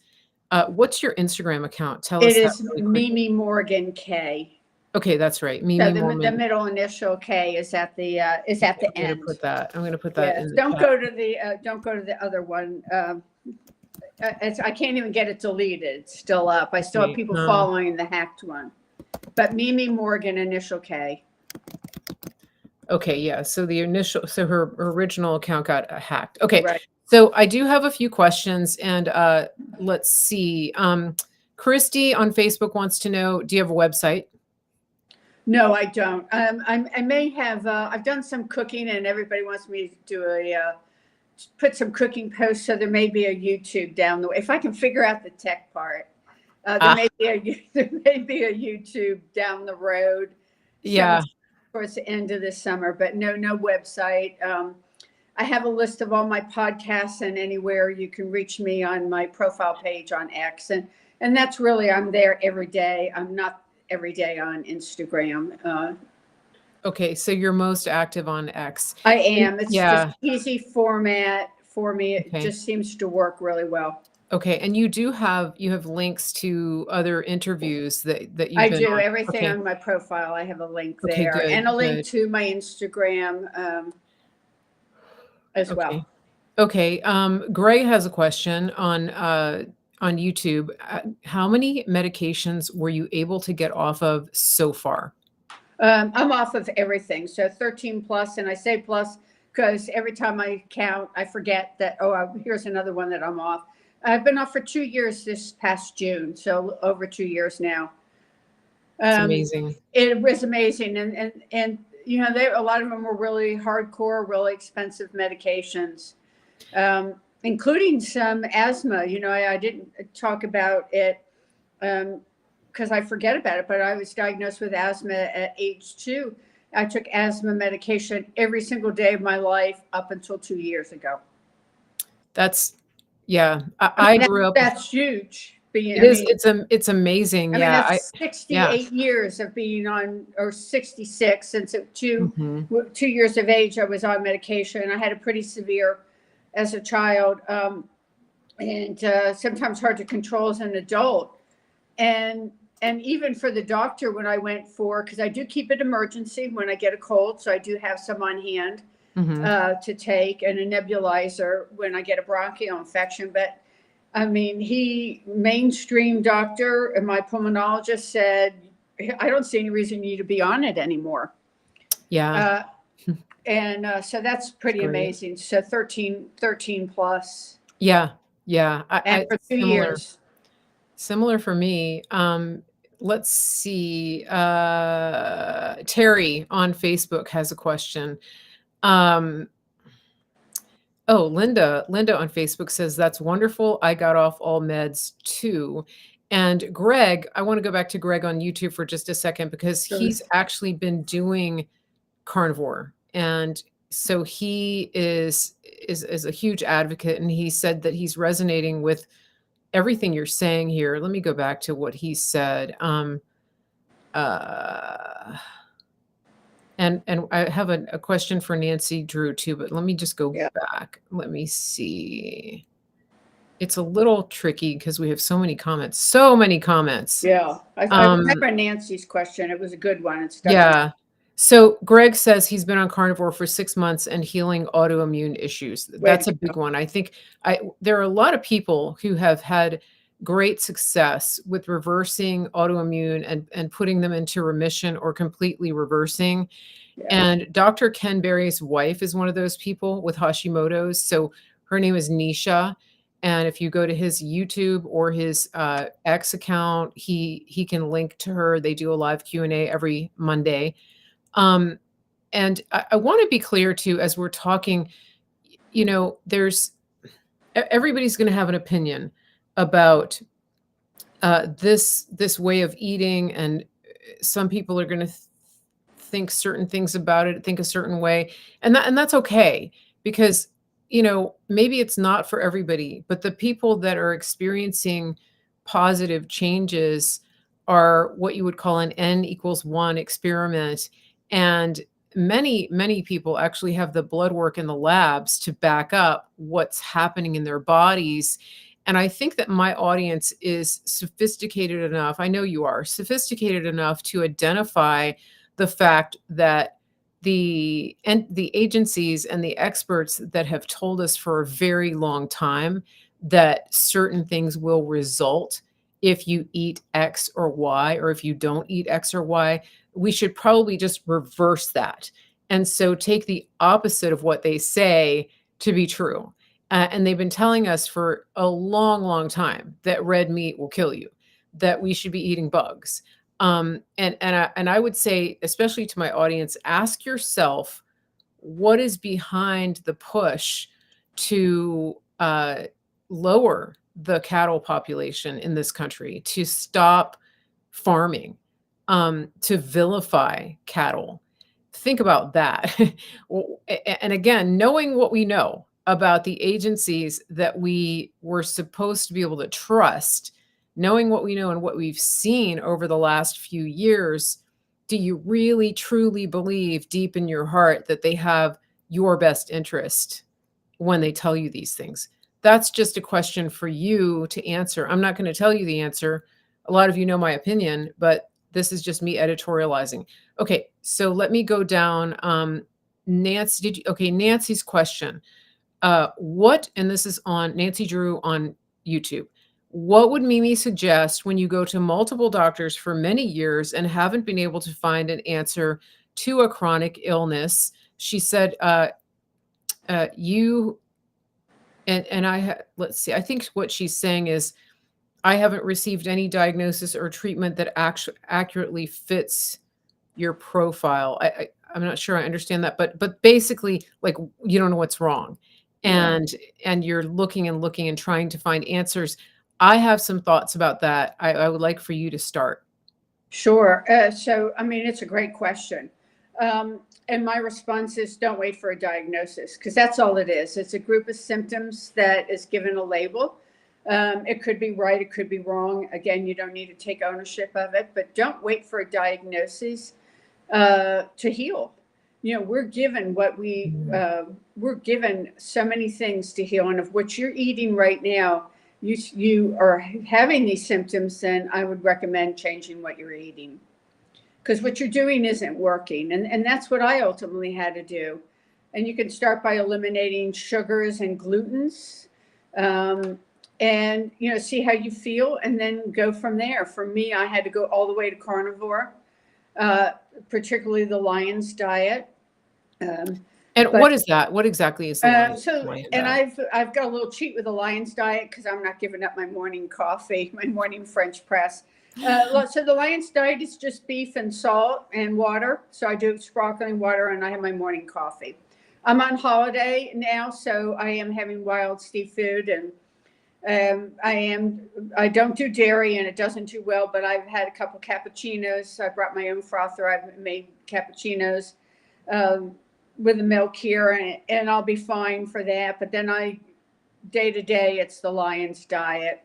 But I've been healing for a while, so I can afford to do that. But eliminate, if what you're feeling sick, and I have no doubt that food can heal us, especially nutrient food, then eliminate. Well, I hope my thing doesn't die. Let me push this in. Sure. Eliminate. I might have to go get another plug. Eliminate what. Just start eliminating, and eliminate packaged foods, because that I don't even call that food. And try to eat as clean and healthy as you can, and just keep going with it. But we're trained that we need a diagnosis, that we need a label, and we are given so many things to heal, including in sunshine, fresh air. Don't wait. Yeah. Just take control of your life and heal now. I like that. And this is, it resonates so much with what we talk about here on the show. And I really do think that one of the big blessings to come out of the last few years is that people are very awake to that idea, that they're not just waiting for somebody to tell them what to do, especially people in the medical industry. Right? I really do think that it was an eye-opening experience, as hard as it was to go through so many of the things that we witnessed. Yes. And shocking in some ways, but it really, I think it was a big wake-up call for a lot of people. And so I love that advice. Sometimes you need help, and it's okay to ask for help. Right. But it is hard to know where to look. That's for sure. And I was chatting with some of the people here in the chat, and I was telling them that I've actually just recently started working with our functional medicine partner, who is one of the show sponsors, Dr. Troy Sproul at officialsynapse.com. He is a functional medicine doctor, and what he does is, of course, he's going to try to help me deal with symptoms, because I have Hashimoto's, which is an autoimmune thyroid that attacks your thyroid. But, what he really wants is to get to the root cause. Right. Of what triggered that autoimmune condition, so that we can address that. And so I'm going through the process with him. There's a pretty lengthy questionnaire. He does an interview with you. It's the opposite of what most people have experienced with traditional doctors, where they're just in and out and they spend 30 seconds talking to you. He actually really digs deep into the conversation to help you. And there's really great communication through the patient portal and things like that. So I'm going to be sharing more about that, but that's one option as well for people to take a look at that and see if that might be the right avenue for you. They do a quick discovery call with you. There's no charge for that. And I've had some listeners who have signed on with them and are seeing really good results. And just, it's great to feel like you're being treated like a human. Mm. And that's what I like. And that, when you tell the doctor, hey, I've been thinking about this and I read about this, they don't just dismiss it. He's very supportive of me eating a carnivore diet, and he doesn't just poo-poo it. So that's kind of what the route that I'm going. I have a comment from Kim here on Facebook. She says, this is not a question. She just says, I'm just now going down the long road of having a debilitating illness.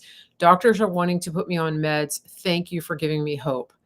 That's Nice. That's great. Yeah. And I wish you the best as you search and find the right people to work with. Marianne Merritt, she's a friend who lives nearby. She says, I am off of MS medication, lifestyle. And she said, do you only eat organic? Do you? Me? So I, I don't think organic is as organic. If I veer from my diet, I will. But I eat from regenerative farms. I don't buy meat from a grocery store. I eat grass-fed beef, and since that's my diet, that's all I eat. So it is farm-raised beef. I did want to just say briefly the comment before, if I can. Sure. While it's still fresh in my mind, I'm not anti-medication. Clearly, medication saved my life, not only with a stroke and the antibiotics that prevented the bacteria from killing me. And so, I think medication definitely has a place. I just don't view medication as a tool for healing. I think we're given other tools to heal our body. So I think it can certainly save us in emergency situations. It may aid in other avenues, but for me, medication was no longer a tool for healing. I really I live by nature, not the system, by the things that are supplied to us by God is really what healed and restored my body. That's good. I like it. I am answering other questions while you're talking. And we have a good question from, let's see, from Kim. She's asking about the types of meat. I think in general, we're talking about the types of food, the types of meat. Is it organic, grass-fed, et cetera, et cetera. You're eating Lion Diet, which is only beef. And Kim is asking about turkey burger / meat. It wouldn't have enough fat for me. So no, I wouldn't. Not enough I'll fat. have turkey at Thanksgiving and I'll enjoy it. It'll be a fresh turkey, as good quality as I can get, from a reputable source, but it doesn't have enough fat for me. And I clearly thrive with the fat in my diet. So I would say no because of that. I don't even eat 90. I eat 80-20 beef, ground beef. Yeah, and I don't eat steak all the time too. But I eat the fat, and it's important for me to get it. So no, I wouldn't have a turkey burger for that very reason. Yeah, I wouldn't have it either. Plus I'm just not a big fan of poultry. I went to grad school in a town that did poultry farming, and that was pretty much it for me in poultry. Yeah, I'm sure. So, but the other thing too, when it comes to beef and other like ruminant animals, cows, sheep, goat, antelope, deer, any kind of deer, I eat bison, like that. I eat elk. Okay. Lamb doesn't like me. Okay. So I just had some a couple weeks ago, but I definitely will have bison. I'll definitely have elk, beef. Okay. Those kind. Okay. Yeah. And there's a reason for that. People, if you want to look up the ruminant animals, it's the way that they have multiple stomachs where they're able to digest and deal with the additives and even pesticides and things that may be in their diet. By the time the consumer eats the meat, those things are largely absent. Whereas if you're eating chicken, poultry, even some fish, you can get a lot of toxins in their flesh just because of their digestive systems aren't as sophisticated. And that's something, I'm not an expert on that, but if you listen to doctors like Dr. Ken Berry, he explains that really well. And again, when we talk about the carnivore diet, I am by no means an expert. And I don't think Mimi is trying to present herself as an expert either. No, I'm far from an expert. We're talking about personal experience, but these are things that I've learned just by listening to a lot of different doctors. Dr. Sean Baker talks about this. I got to meet him last week in Tulsa, so that was pretty fantastic. So it's, everybody has their own journey, and everybody is in a place where they're wanting answers to questions. And based on Mimi's experience, this way of eating may be a really helpful path for people who are listening here today. And so uh when it comes to, here's another question, hypothyroid. I'll say this about hypothyroid, just a quick answer. How do you know if you have Hashimoto's? It's antibodies. So when you get your blood work done, there are antibody tests that will show higher numbers. There's two different types of antibodies that show that the body is attacking the thyroid. And that's how you know it's a syndrome, a condition named after, I think, the doctor that figured that out. So it's not just an acute low thyroid condition, which can hit people at different times. Like women get that after pregnancy, for example, um, or after childbirth. So it is worth it if you are having thyroid issues to get a number of different tests to see if that's you. And again, if you work with our partner, Dr. Troy Sproul, he will do a comprehensive test if your symptoms indicate that that's needed. He's not going to do needless testing, but he did that for me because I already knew that I had the diagnosis. And so it made a lot of sense to see where we were currently with all of those numbers. Okay, so let me just see. Do you see any more questions here, Mimi, that you want to address? Yeah, we're not eating No. bugs. Okay, Yeah, no, nobody's eating bugs. Okay. no, never. Linda says, a well patient earns big pharma no money. That's true. Yes. Absolutely. Okay. Anything else do you see? Oh, No, no. cooking. How do you cook your meat? That's what Terry wants Oh, to know on Facebook. so I dry brine my beef, Yep. and up to 36 hours. So I have two shelves in my refrigerator with my beef dry bind. I do a lot of braising. So I love arm roast, and I love beef shanks. And I'll do a lot of braising with that. My steaks, I'll pan fry in cast iron in butter and tallow. Some of it's dry brine for a little bit or not, just depends Mhm. on the cuts. And I eat it rare. And I have a Where? smoker, so I'll smoke some. I'm Okay. not a great griller. It's a lot of work for me, and I'm not super confident, but I'm Yeah. good on the stove. I'm good smoking, and I'm good braising. And I Okay. make bone broth, so that's part of, I consider that part of the beef. Yeah. I make bone broth every week. I roast my bones, and then I'll finish it off usually in the Instapot. Use filtered water in there, and I have bone broth as well. The bone broth has sometimes like a lot of the gelatin in it from Yes, and the collagen and marrow, all that. right? That's been really Collagen. good. Yeah, yeah, I do that some. I render my own tallow.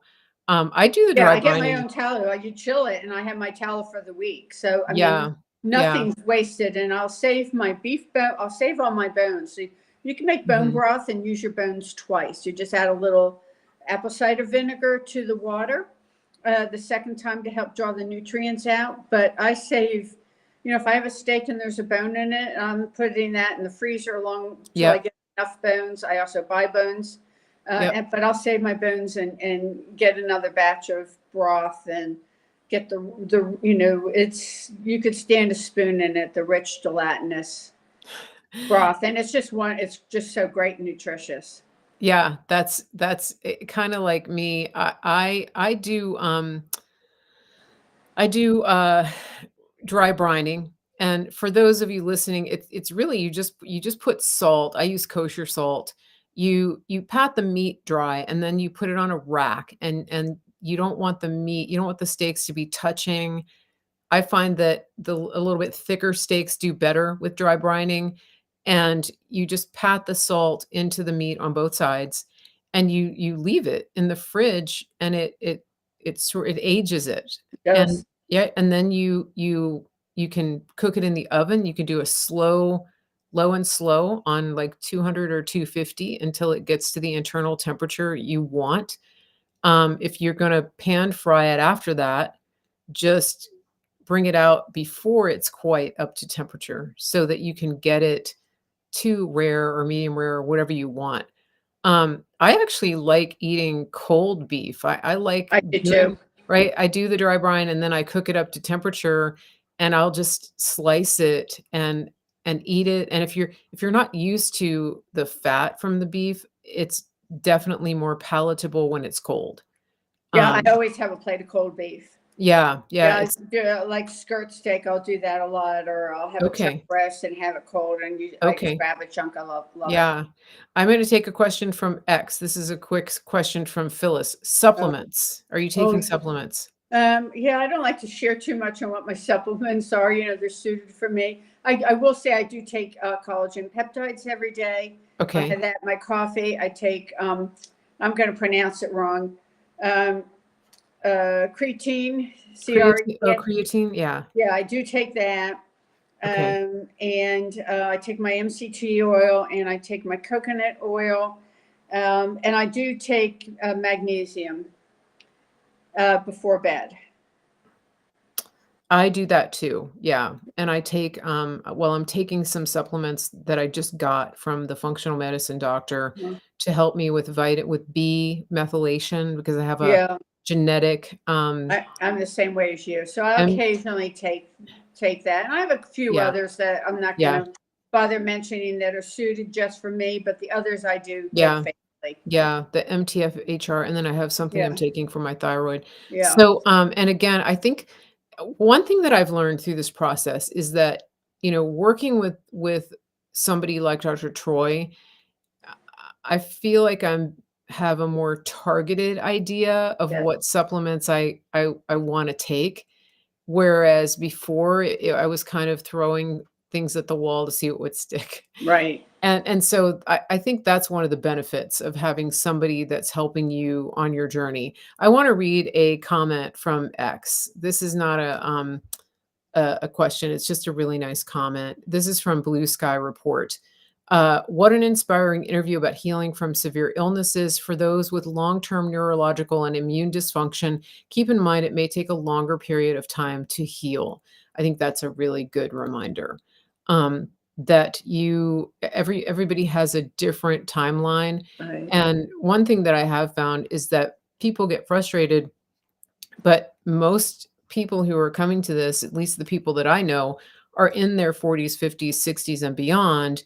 And it's very likely that you've spent at least 20 or 30 years breaking down the machine. And so, so it's really important to get the perspective that maybe it's going to take longer than a month Yeah. for you to get back. And you're an example of that as Yes. well. Yeah, it Okay. was years. Yeah. Years. I would just say, um, just this May and June, I say, okay, I'm really healed. So it's taken a Yeah. while. And the important thing is yes, I wanted to be healed, but the lessons and the experiences that I and the oh, for lack of a better word, the character development and everything else, Mhm. and the learning to trust my intuition. I wouldn't trade it for a quick heal. I wouldn't trade any of my journey Yeah. for 1 month. I really honestly wouldn't, because there have been so many lessons, so many blessings that I would have missed without this whole process. That was just exactly what I needed. And Mhm. somebody might get something, or maybe their journey is shorter, but mine, I wouldn't trade it for a quick fix for anything. Yeah, I hear that a lot. in this community with people who are embracing this way of eating and healing. I want to give a shout out to one of our most engaged listeners on X, um, because she has been commenting and sharing throughout the entire interview, and that's Granny Bull. Yes. So she good job. I just wanted to give you Yeah. a shout out, and also She's to great. Nancy Bird Blackwell. Her brother is recently diagnosed with Parkinson's, so this is a godsend for her to listen to your story.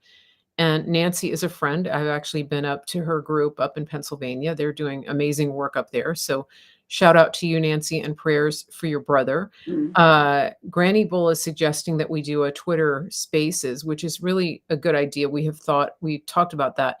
We have a question from David Imhoff on X, and I think we'll start winding down here.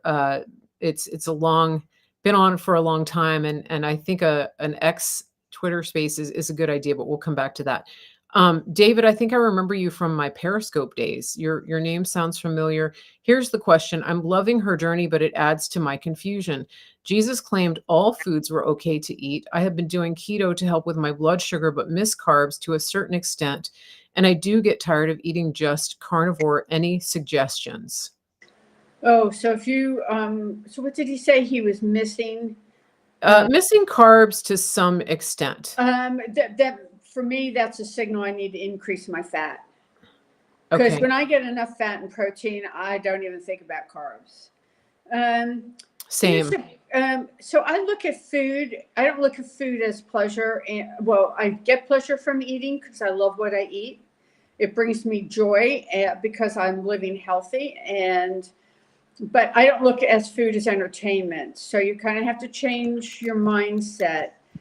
I eat food to nourish my body, and I don't then miss other things. And that doesn't mean I don't have a fleeting moment, but I don't romanticize this food or that food. It's really food that made me ill. So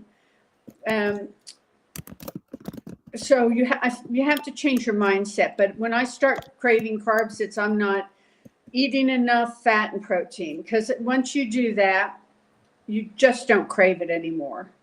Same here. I Yeah. find the same thing, and so that's where I the think planning most of us feel that way.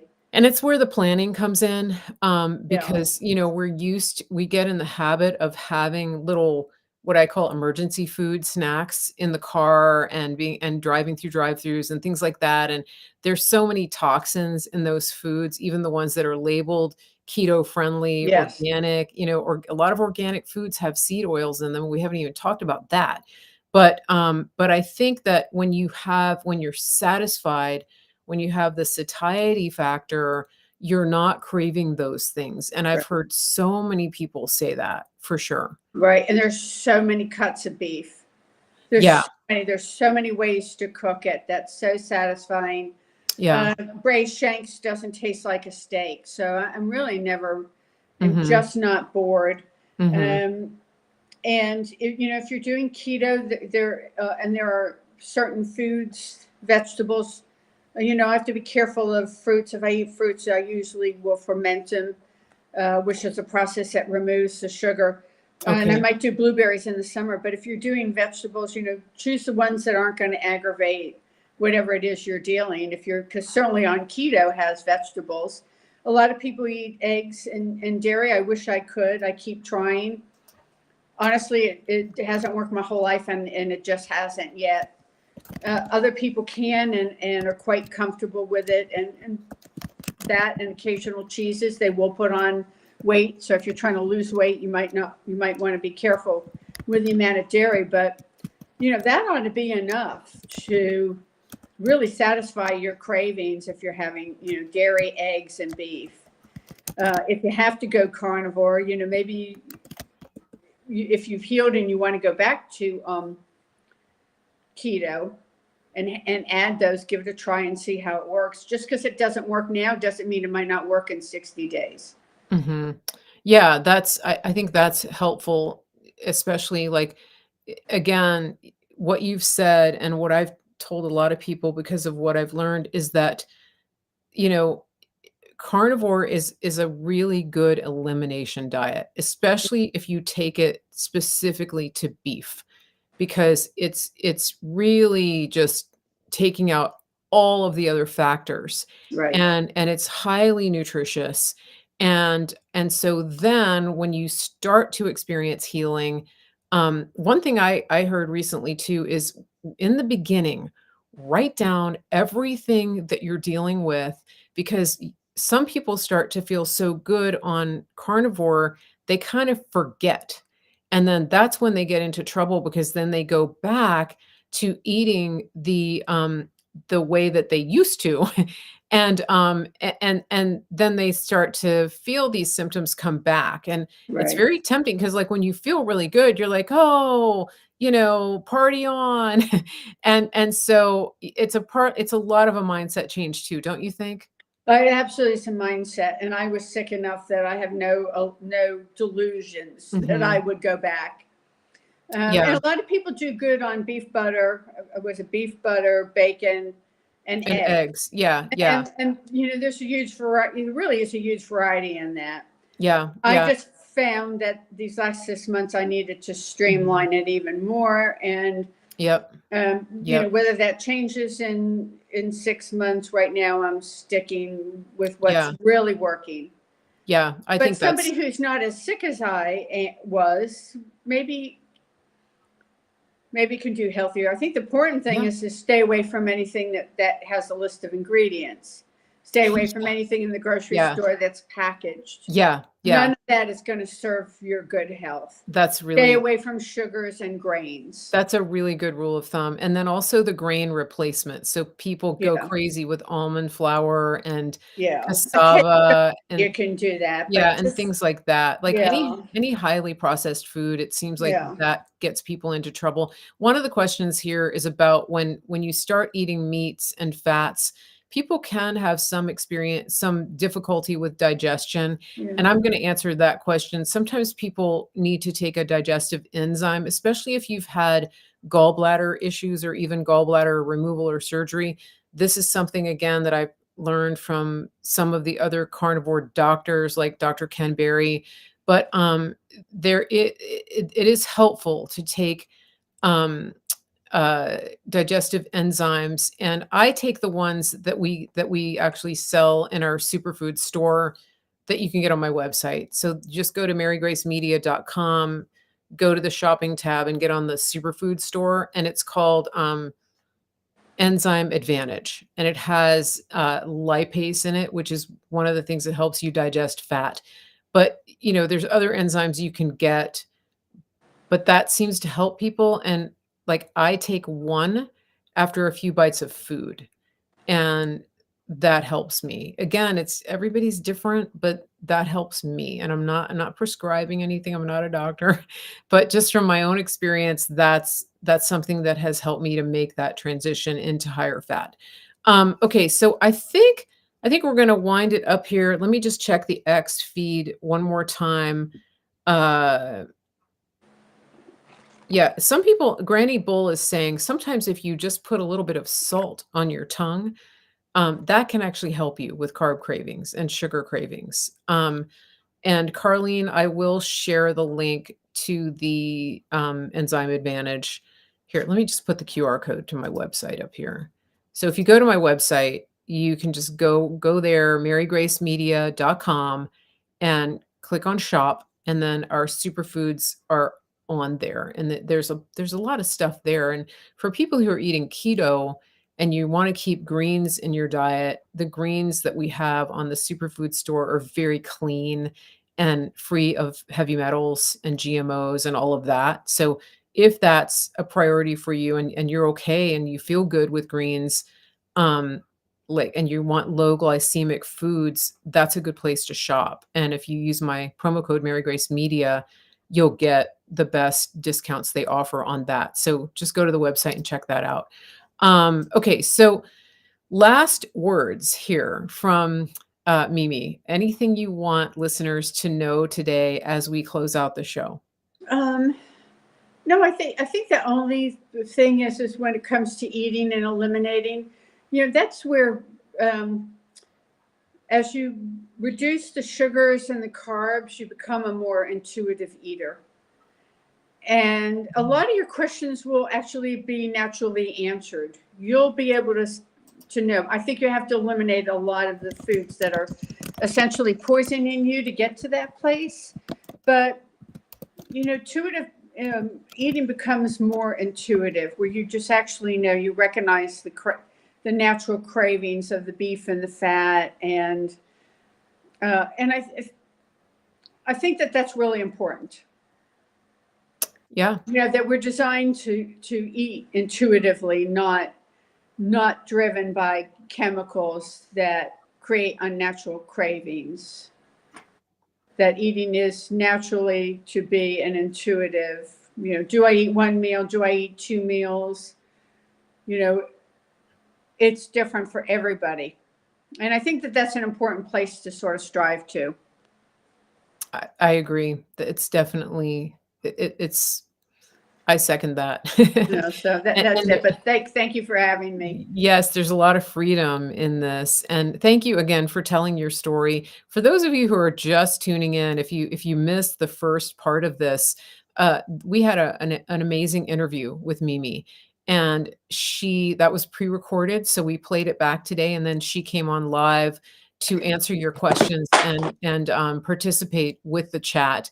And so it's just been a fantastic time. And I really so appreciate your time being here today and really appreciate our audience. We have had such an amazing engagement across all of our platforms. And I just want to give a shout out to everybody that is engaged. And I do want to encourage my audience on the mainstream platforms to make sure that you're following me on the alternative platforms, which you can find by going to my website. We actually get a little bit of a black mark if we name those platforms. So go to my website and find them, because we just don't know how long we'll be on these big tech platforms. I think we're pretty good on X, but the other ones don't know. And so I encourage you to go and follow me at Mary Grace Media, and make sure that you also get on my email list, so that if something goes down, if I get removed or suspended or whatever, um, then you can find me and you can know when we do our shows. We will have more great content coming to you. Please just scroll through the back, the back streams of what we've done in the past couple of weeks. We've had some really great shows. And once again, thank you at Mimi K. Morgan on X. And everybody go follow her and just be inspired. If you need morning and evening inspiration, that's your channel to follow. Thanks again for being here, everybody. And we will see you back here on Mary Grace TV.